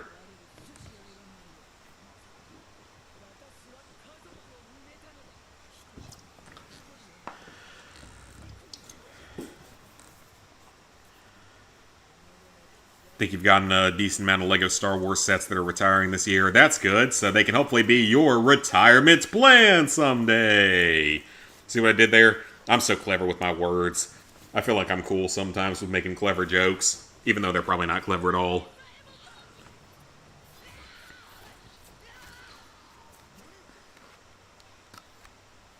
Okay, Jin, you've already broken the samurai code like a million times, and we're only like an hour into the game, or a few hours into the game, so just deal with it.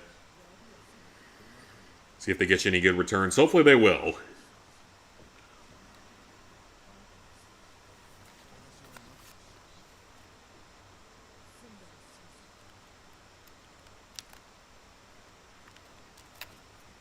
Yeah, if I can learn more Japanese, then me and Lizard Guy and Nick can all go there, and I can get us into the more exclusive locations and the Japanese girls. All that good stuff. And it's crazy because, like, all the women over there, they love, like, anime and claw machines and all that kind of stuff, and manga and all that nerdy stuff that is considered nerdy over here, and they all love it over there. A lot of them do. My kind of people. And they're all beautiful.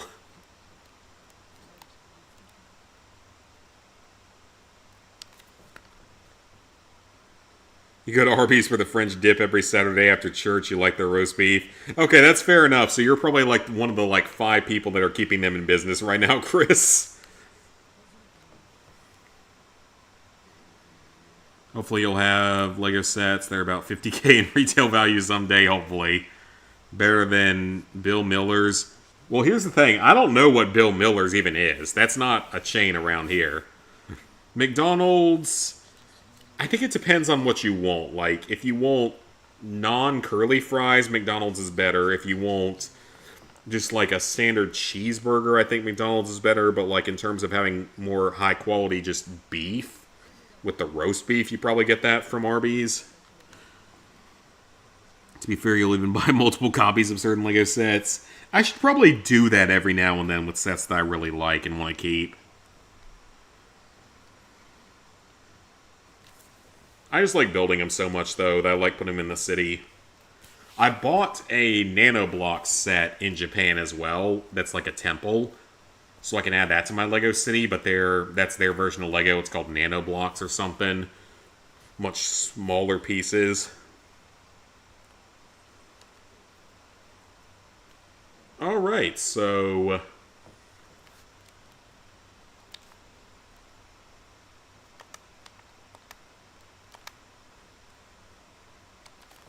New weapons available. No new charms, though.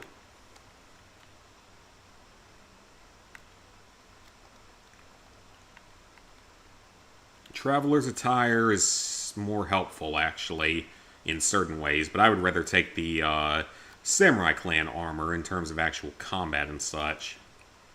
The Hero of Tsushima armor is probably helpful, too. Weapons. So we have the half bow and we have the kunai.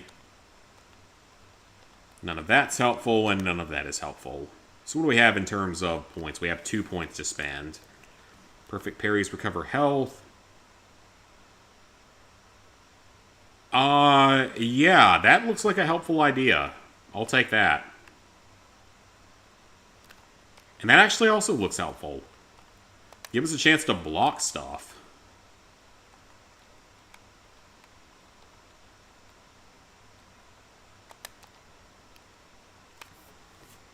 Have 4 copies of the Ambush on Mandalore set.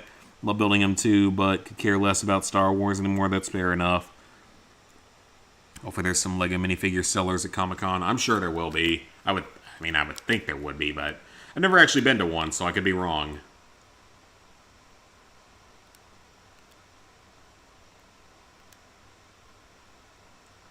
Okay, so there's a Masako tail right there, so we might as well go to that because it's right there on a fast travel point.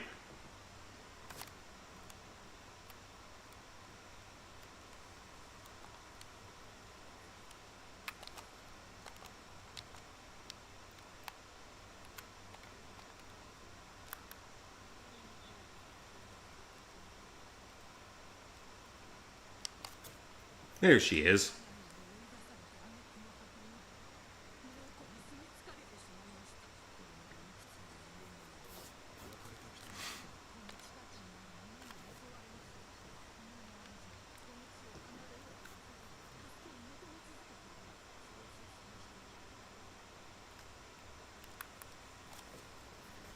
Things they want me to do. Cool. We got a mission to do here, though.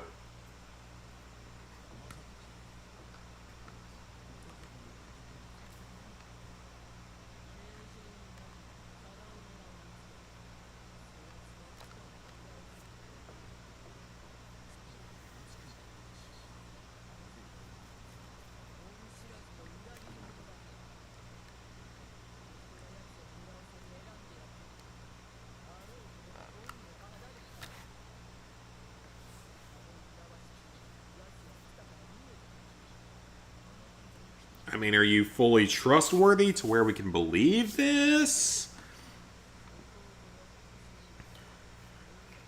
If any of the sets fall down in price, just build them for yourself. Fair enough. Fair enough. Alright, so I wonder if she's actually telling us the truth here. If this is going to be like a betrayal plot. This is a long series of missions, so...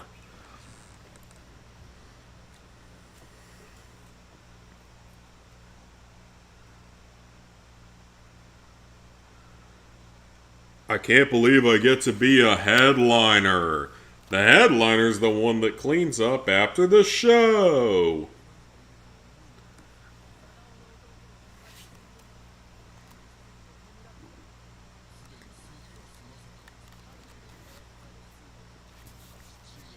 So now that we've talked so heavily with Japan, I can talk upcoming plans and such. So the LEGO Star Wars video for Retro Achievements is already like over 50% of the way done. I've been grinding on that one pretty hard. Maybe I should choose my words a little bit more carefully next time. I've been working on that a lot. Alongside that, there is a banning challenge. There's two banning challenges actually to do at some point, but those aren't a big deal. I can edit those pretty quickly because they're not super in depth. And then there is, in terms of actual major trophy videos, I'm not going to do the Black Ops 6 one because at this point Black Ops 7 is about to release, and 6 honestly didn't pull in that much of a viewership, so I'm not going to bother with that because it wasn't a platinum. So the next platinum video will most likely be the Dead Rising 2 off the record one, though there's also a possibility I just kind of wait and save that one for when future Dead Rising stuff is announced, like remakes and such. I might hold off until then on that, in case Dead Rising 2 gets a remake announcement. Or I might just upload it sooner. We'll have to see what I decide to do. But yeah, the Retro Achievement stuff is what I really want to focus on, getting some videos edited and ready for. The Call of Duty video for Big Red one will be pretty quick. That one shouldn't take long at all to produce.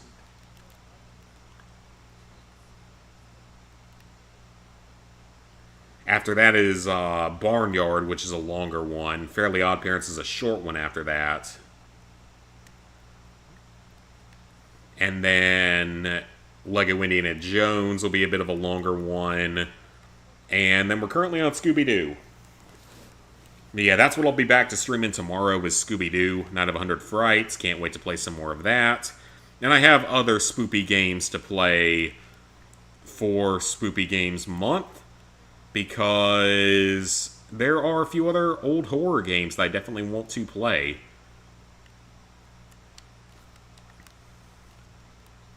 One of them is the other versions of the original Clock Tower, because now that I understand how to play the game, I probably could do those achievement lists very quickly. It's just like get every achievement and then like find every item and stuff, so I could probably do those. But then there's other Clock Tower games I want to play, including The First Fear, which is the one that's PS1 that was the original one we got here in the US that I've never been that good at, because that's the one me and Lizard Guy played, where we had all of the idiotic references and stuff.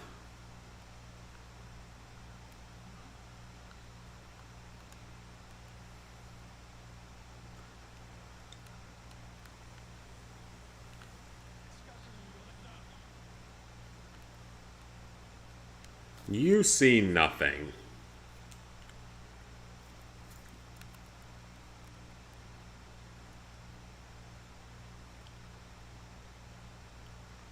So yeah, I'd like to play some other spooky games for that part of the year. There's other ones on there too, like Rule of Rose and Haunting Ground. They're technically Clock Tower spin-offs.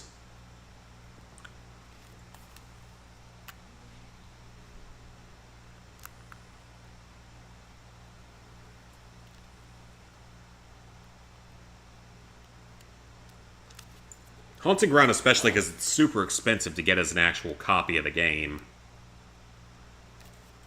And there's also Clock Tower 2 and 3, which would be interesting because Clock Tower 2 was just an awful game that's the black sheep of the franchise. And I don't understand at all. And then Clock Tower 3 is like more of an action game. I was really hoping we might get like Clock Tower PS1 as the free game for the month for October. But we are getting some other decent games. Like, we're getting, what is it, like Silent Hill 2, Alan Wake 2, and something else for horror? Am I correct on that, or am I completely wrong on that? I know we're getting a few horror games this month, which is good. It's actually one of the best months we've had on free PS Plus games in a while. Definitely one of the best months we've had in a while.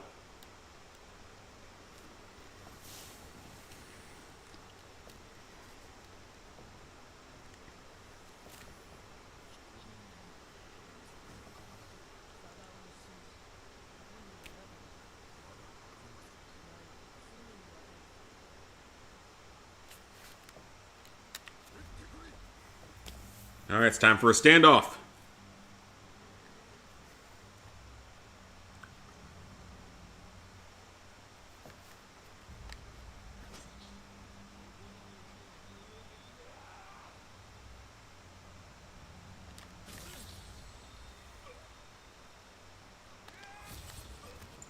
Easy enough.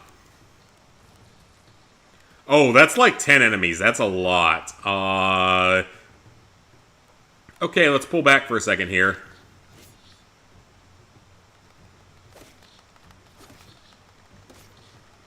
Heavy attacks needed.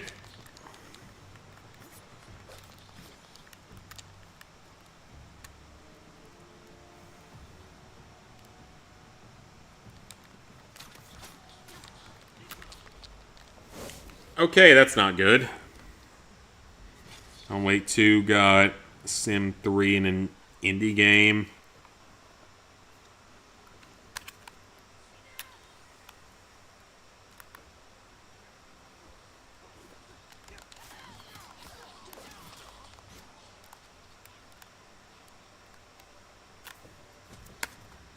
Alright, try me. That's a shield guy, so we have to use the heavy attack.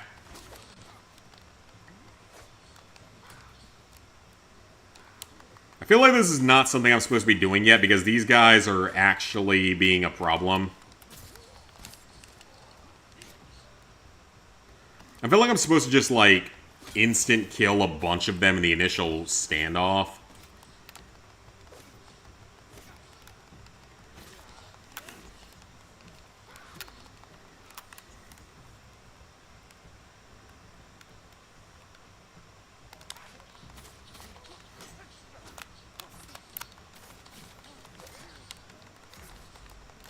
Man.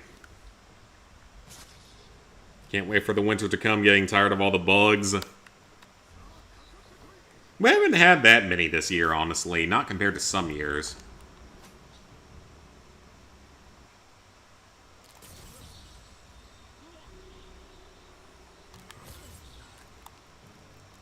Yeah, definitely ready to get back to Scooby-Doo because that's been a lot of fun so far. That's just bringing back the childhood memories.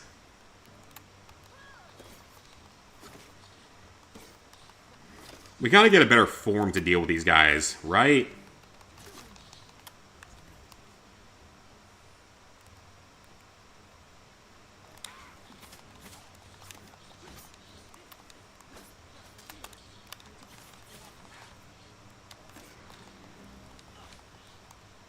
Or am I just supposed to use my bow here instead?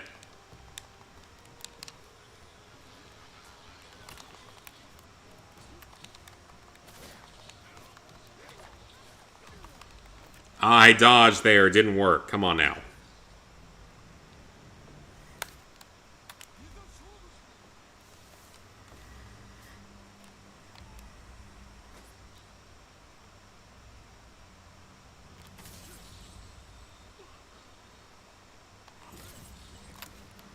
Okay, so that fight's easy enough.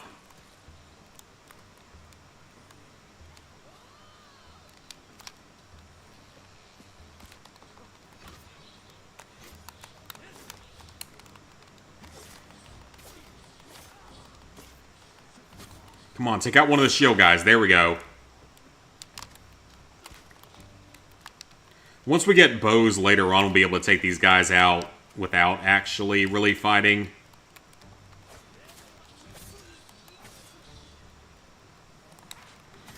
One spear guy is super easy to kill.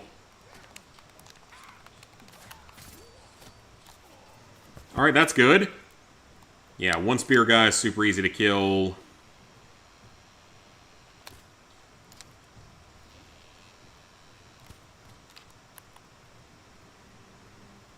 That was some damage, but... Oh, wait, that's my ally, isn't it? Oops. I think I just shot my ally.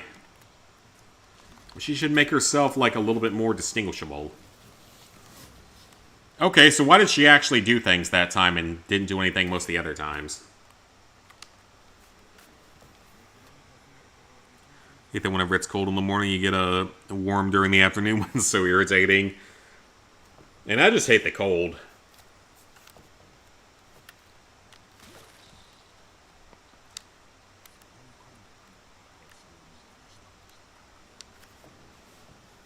And that was another nice thing about Japan is that the temperature and weather is very similar to like the southeastern United States.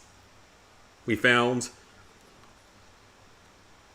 Which if you don't like humidity is not a good thing for you.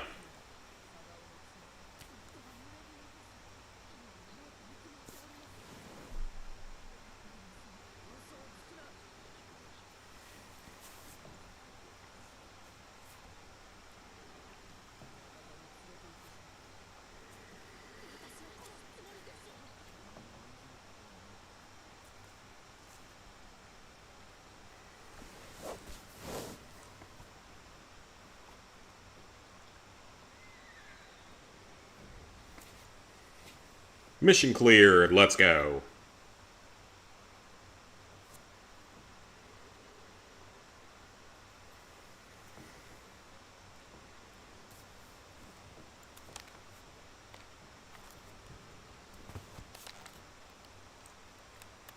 Alright, that was easy enough. Well, not really easy enough, but still. All sorts of stuff to do, so... we have over a kilometer to travel for this next mission. So let's go ahead and discover some areas and head down there.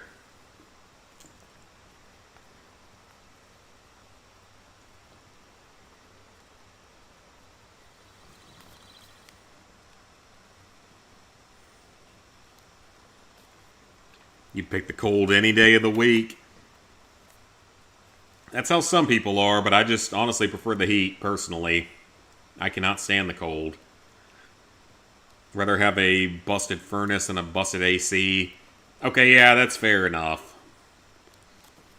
Because you have blankets and stuff you can use to warm yourself up. You have a broken AC, you're kind of in trouble.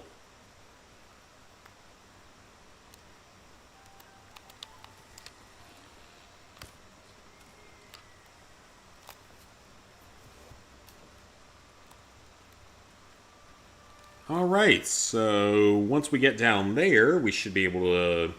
oh, that's a Mongol patrol.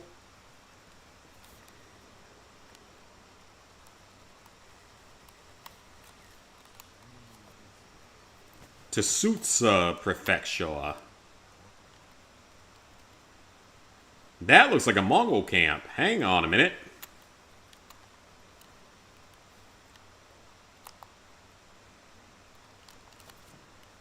Yeah, that is definitely a Mongol camp.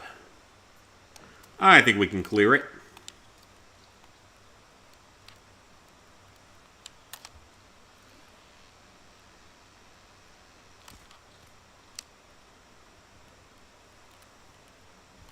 I'm out of arrows. Oh, this is bad.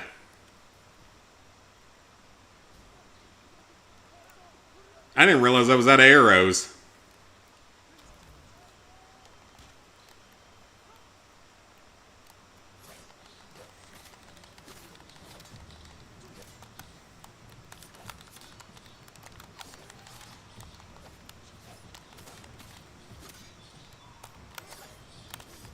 Come on, dodge.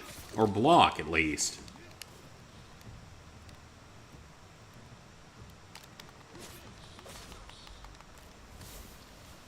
Okay, maybe if I wasn't out of arrows, that would have gone better. You can also start a fire. Yeah, that's true, but not every place has a fireplace.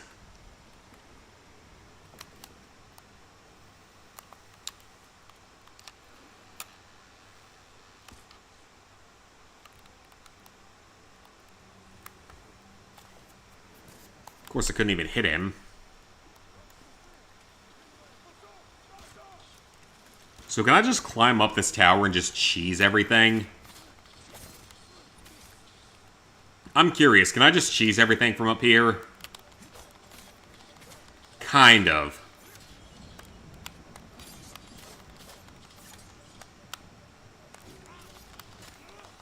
Okay, definitely not. Okay, so that's not a good idea. Let's not try that again. Bad idea. Alright guys, I need to go pee real quick, so I'll be right back, and we will continue on with some more of Ghost of Tsushima.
Alright, much better.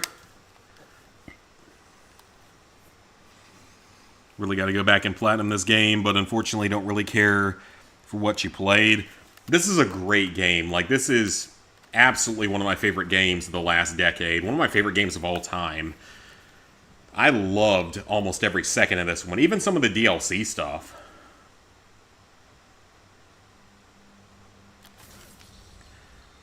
And it's just funny to me that I now actually understand some of these movements and stuff that they're doing. I actually understand some of these poses and everything.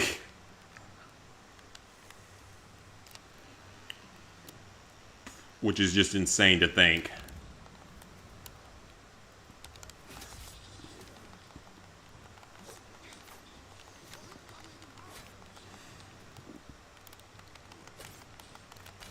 Alright, beat down the guy with the shield.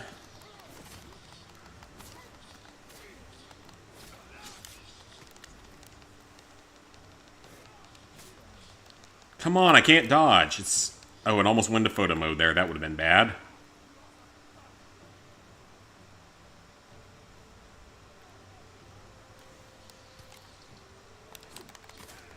Alright, chop him up. Chop both of them up.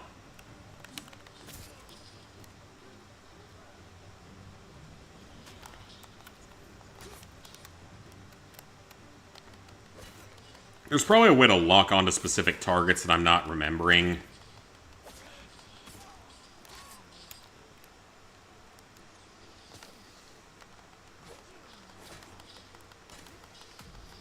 Come on, man. So I gotta take him out.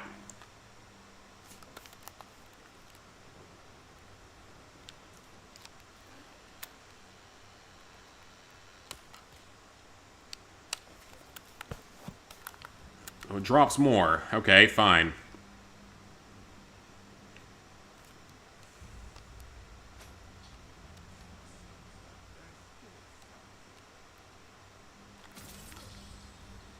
Okay, so kill him. That one comes in. Awesome.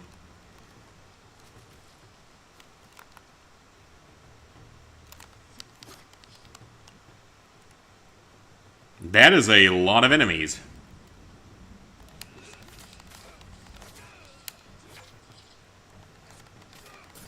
Alright, killed one of them. That's good. Everyone we kill is good. That's 3 guys with shields, which is really not good for me.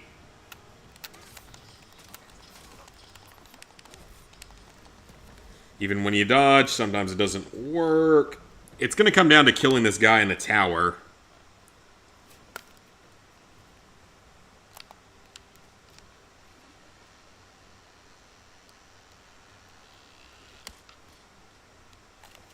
How is that not enough? I am shocked that wasn't enough.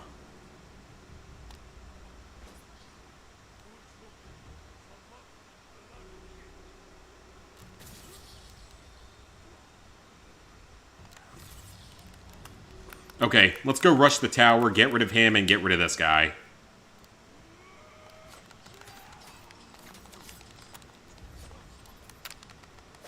Okay, we have to break his armor. Okay, that's not good. That's not going to be easy. We don't have any of the other stances yet as part of the problem.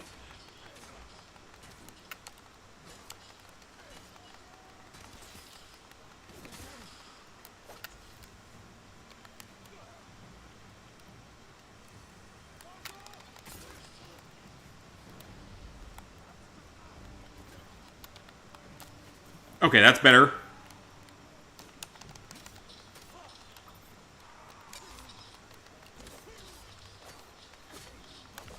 God, he just does not go down. Maybe I'm not supposed to be doing this yet.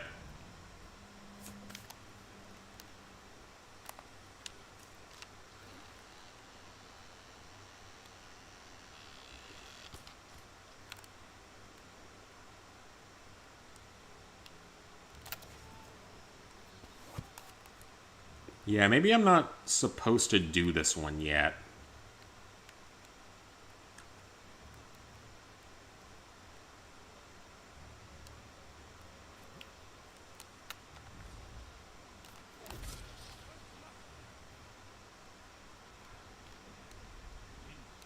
Huh?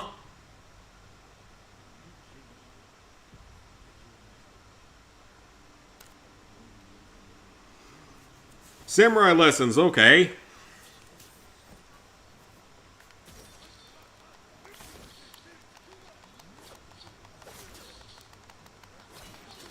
Why is he not getting stunned from it?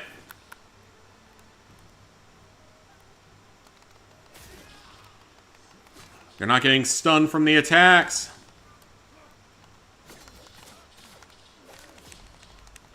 They are not getting stunned. Why did I get that random cutscene there?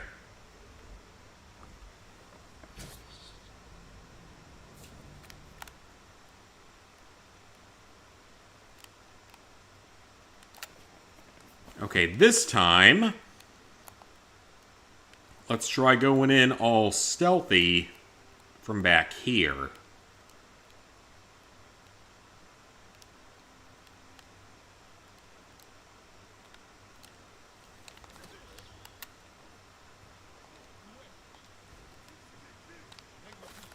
That didn't work at all. I messed it up, though. That was my fault. Yeah, I don't think I'm supposed to be doing this yet, because I don't have any other stances unlocked.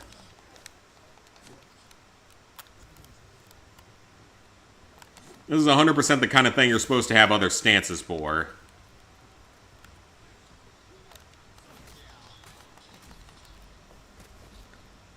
Alright, yeah, I probably shouldn't keep trying this, because I don't think I'm ready for it. Unless I was playing on easy or something.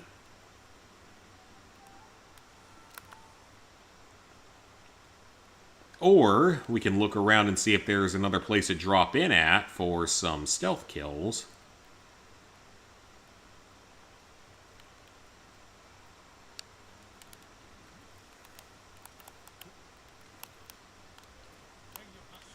How did he see me? Come on, game. How did he see me there?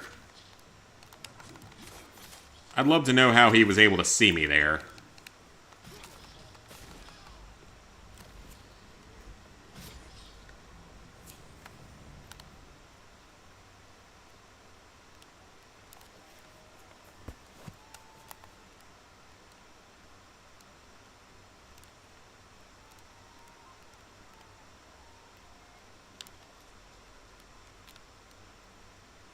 Okay, so we have this one right here. Got him.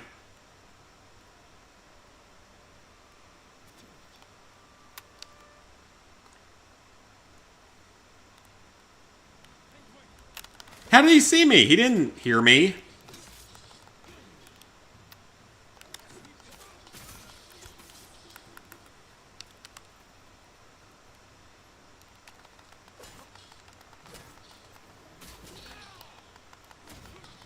I'm glad I'm not playing on lethal now.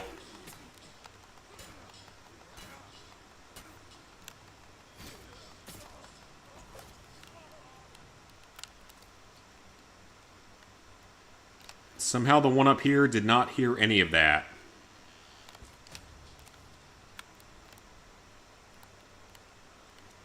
Okay, I don't think this is how we were supposed to do this, but I will take it if it ends up working.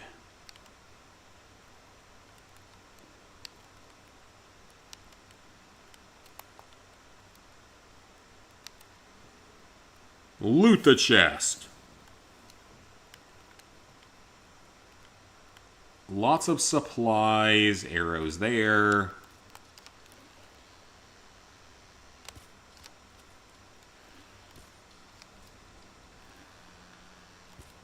Alright, got him.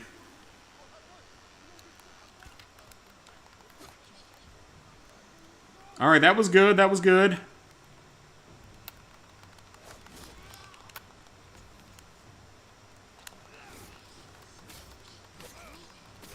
Get him in the back, break his stance, and he's down.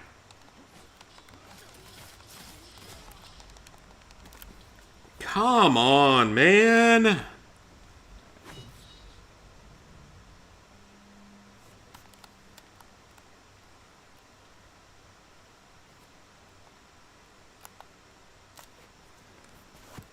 If I could get those arrows, I could actually do this a little more easily.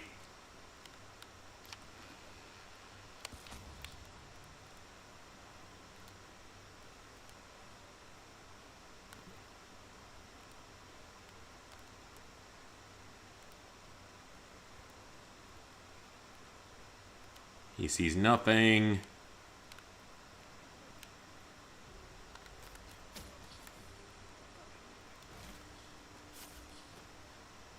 He saw nothing. Got a critical strike on him. Let's go.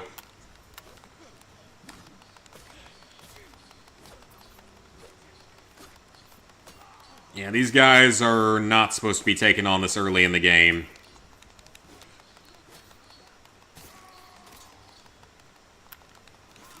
We actually killed him, though. Oh, no, we didn't. How is he still alive? How many hits does he need to take? Good God.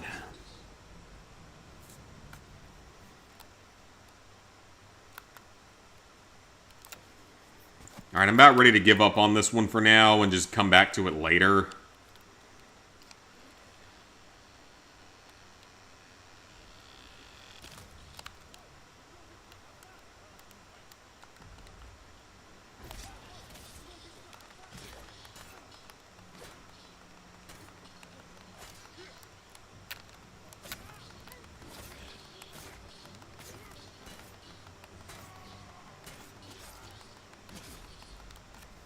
I don't know what I'm supposed to do about that, because they don't die. They take 10 million hits to kill, so...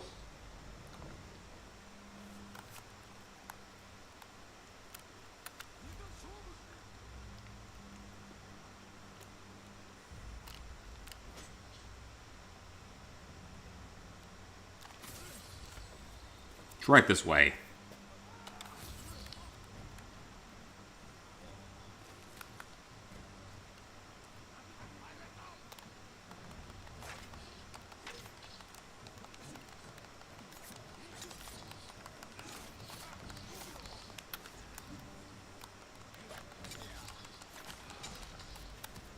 Come on, game! This is ridiculous. Like, maybe if I had more arrows it would be fair, but still.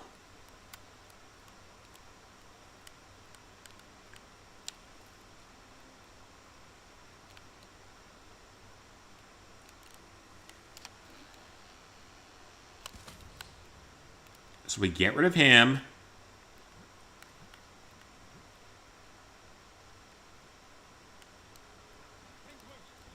How does he know that I'm there?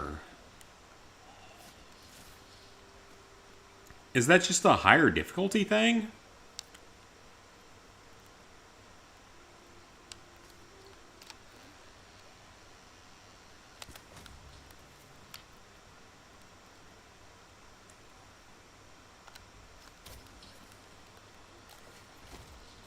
So there's one down there that we can hide from.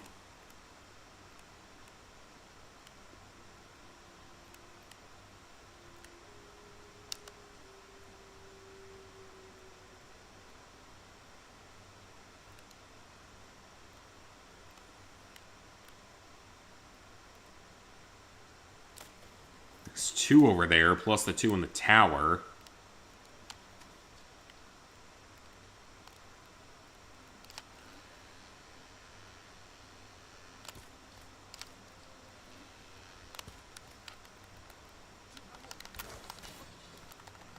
Got rid of one of them.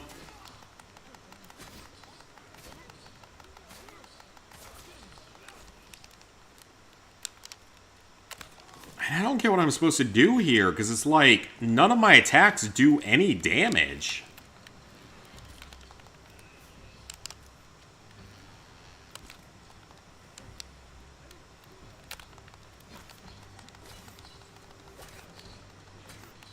Maybe I'm just supposed to come back to this later. I'm probably not supposed to hit this yet. I'm probably just coming here early, so... That's gotta be what's going on with this, because it's like, this is ridiculous.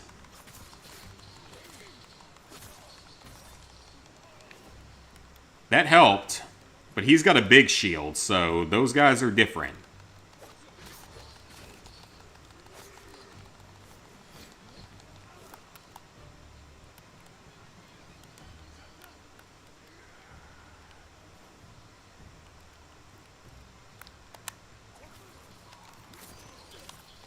Anyone that we can kill is good.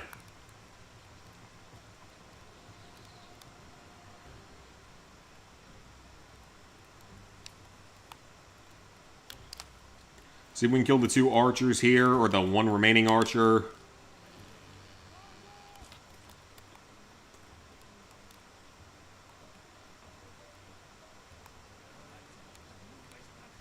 Okay, that helps.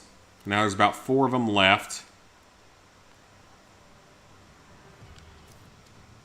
Actually, might be less than that.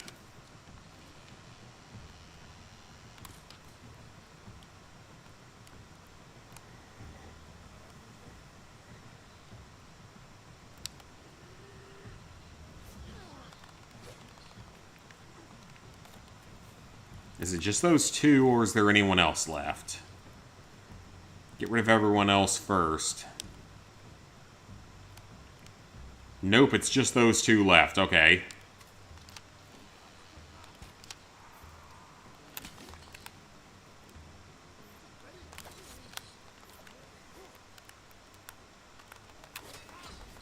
Why does that not work? Why does he not heal when he's supposed to? Taking a shower so it can look pretty tomorrow. Nice.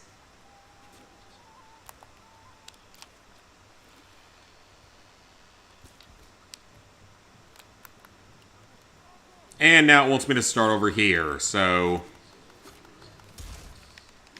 Yeah, this seems to be impossible this early on in the game, unless you're, like, insanely good at it, so...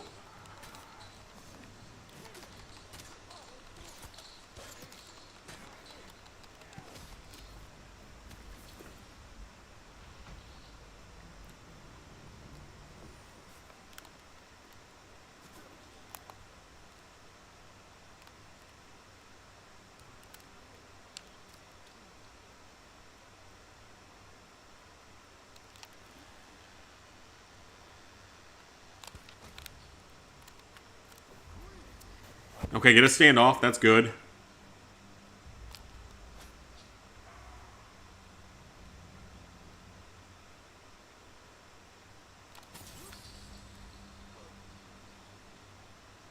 Oh, get the heavy guy. Yes. Okay, so we should be good to go this time. We got the heavy. Even with the guy up there, we got rid of the heavies, so we should actually be good to go this time.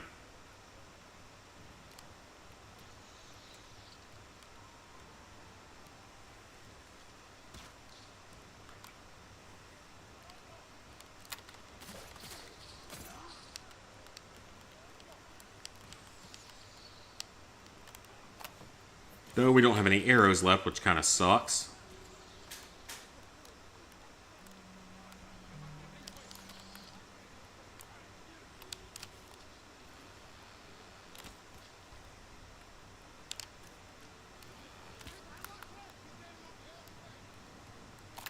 Okay, that one's down.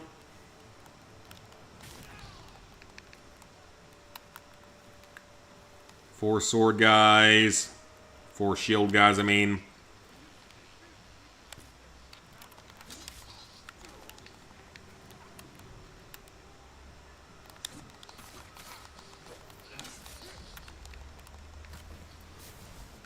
And he just spears me while I'm in the air.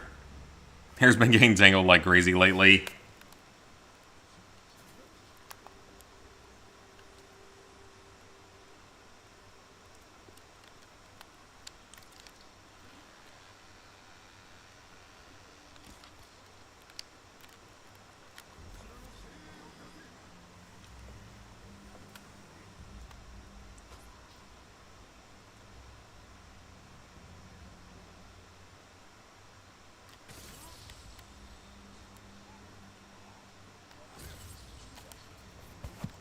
So I can get rid of those 2 big guys, but like...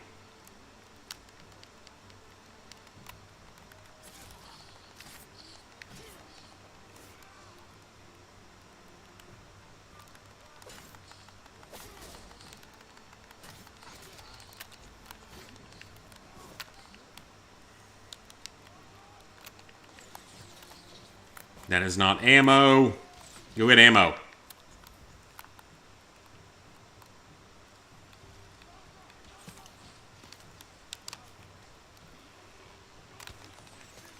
How did that miss?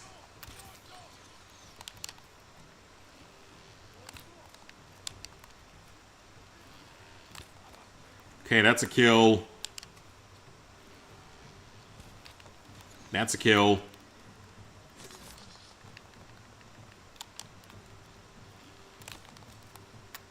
That's not a kill.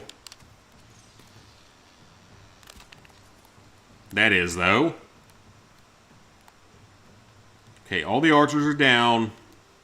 For now.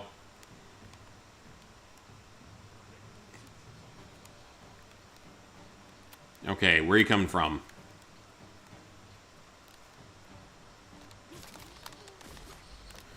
Come on, developers!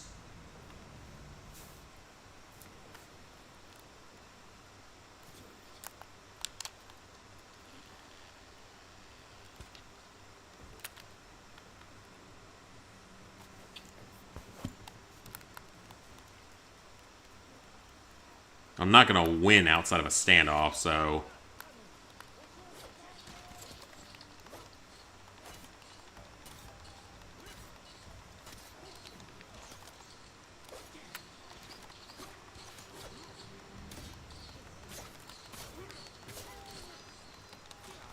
Like, what am I supposed to do about that?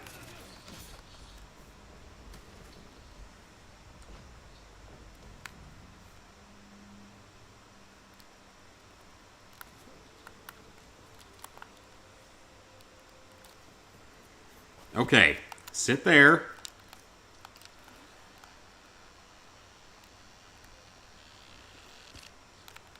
How did that miss?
I don't have any arrows somehow.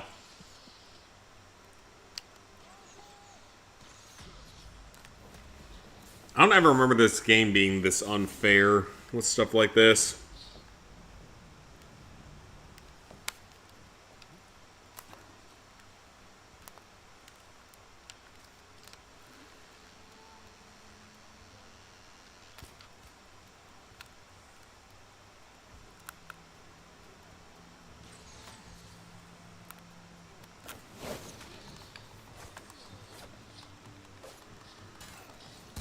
Okay, I don't think this one's actually possible to do at a low level. I think the way this is designed, it can't be done. Because we don't have techniques to kill these guys, so... I think this one's actually impossible to do early.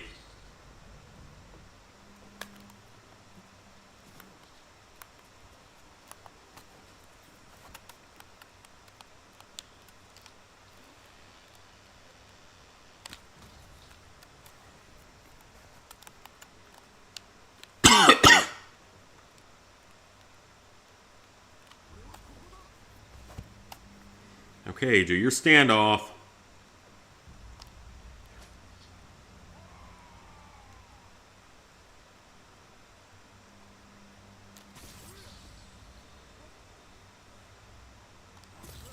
Got him.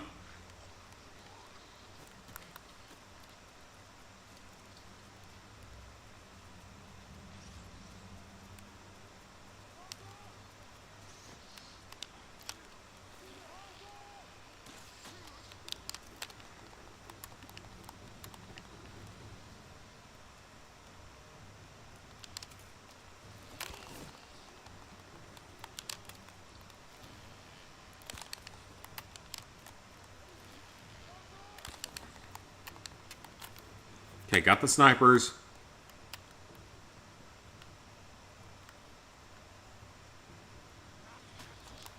There's more? What? Since when are there more? Oh, it's this guy, right. Forgot he's there. There we go.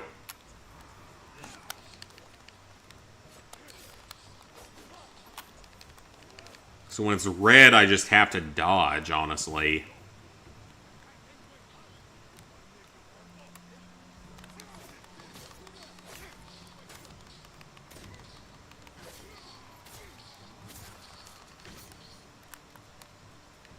Okay, that's a good kill.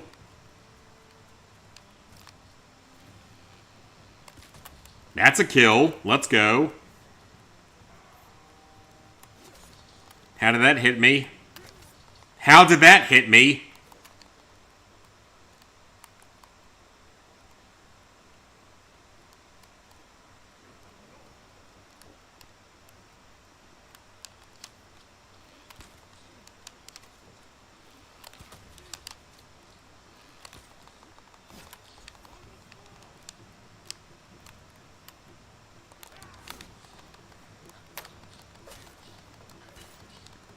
Come on, finish. Come on! Like, why does it not work on him?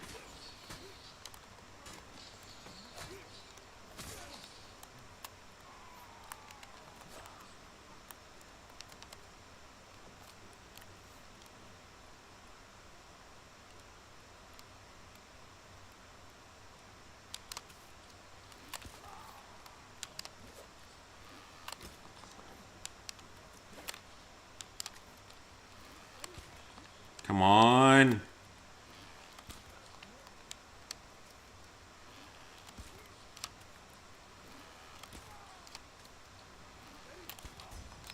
Got him. Okay, we finally learned a new stance. Thank God. I think that's actually needed for a lot of this stuff.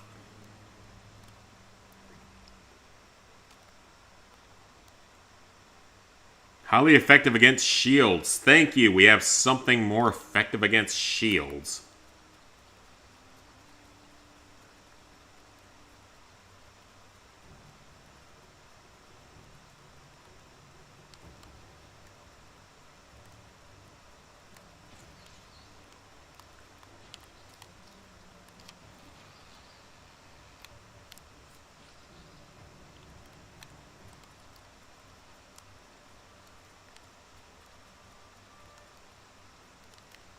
And is there nothing here for me to collect now?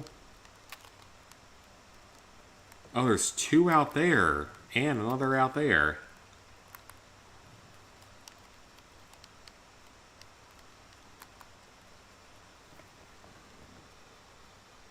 Two platinum commentary videos like the ones from It's Illusion and I Am Rob.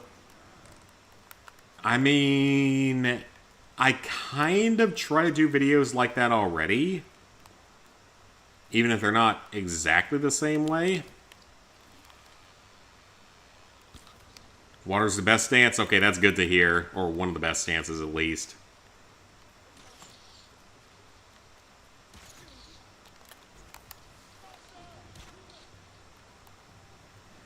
Okay, so there's one more on the ground here.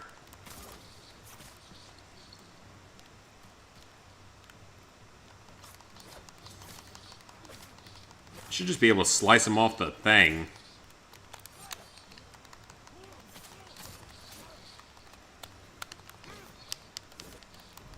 Okay, slide down. That's good.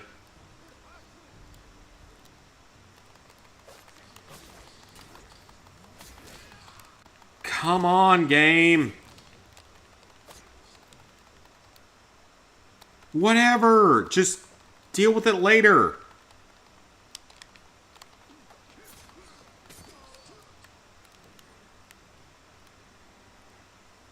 Great, we still have enemies here. Let me deal with these enemies first.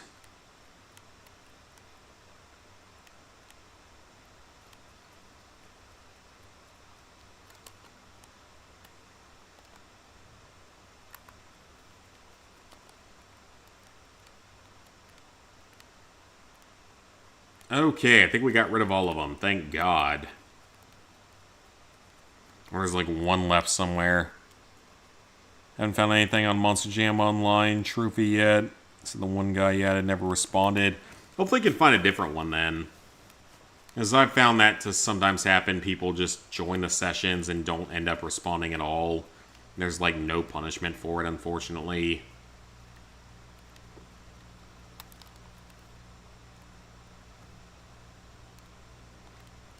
Okay, we cleared it. Alright guys, we're about 3 hours in, and like I said, this was more of just like a catching up on everything type of stream. So I'm actually going to call the night here. So I hope you guys enjoyed tonight's stream. Yeah, next time, which will be tomorrow, we'll be jumping back into some of our Retro Achievements content. So I will see you guys back here tomorrow for some Scooby-Doo Night of 100 Frights achievement hunting. So, thank y'all for tuning in, and I will see you guys back here tomorrow for more.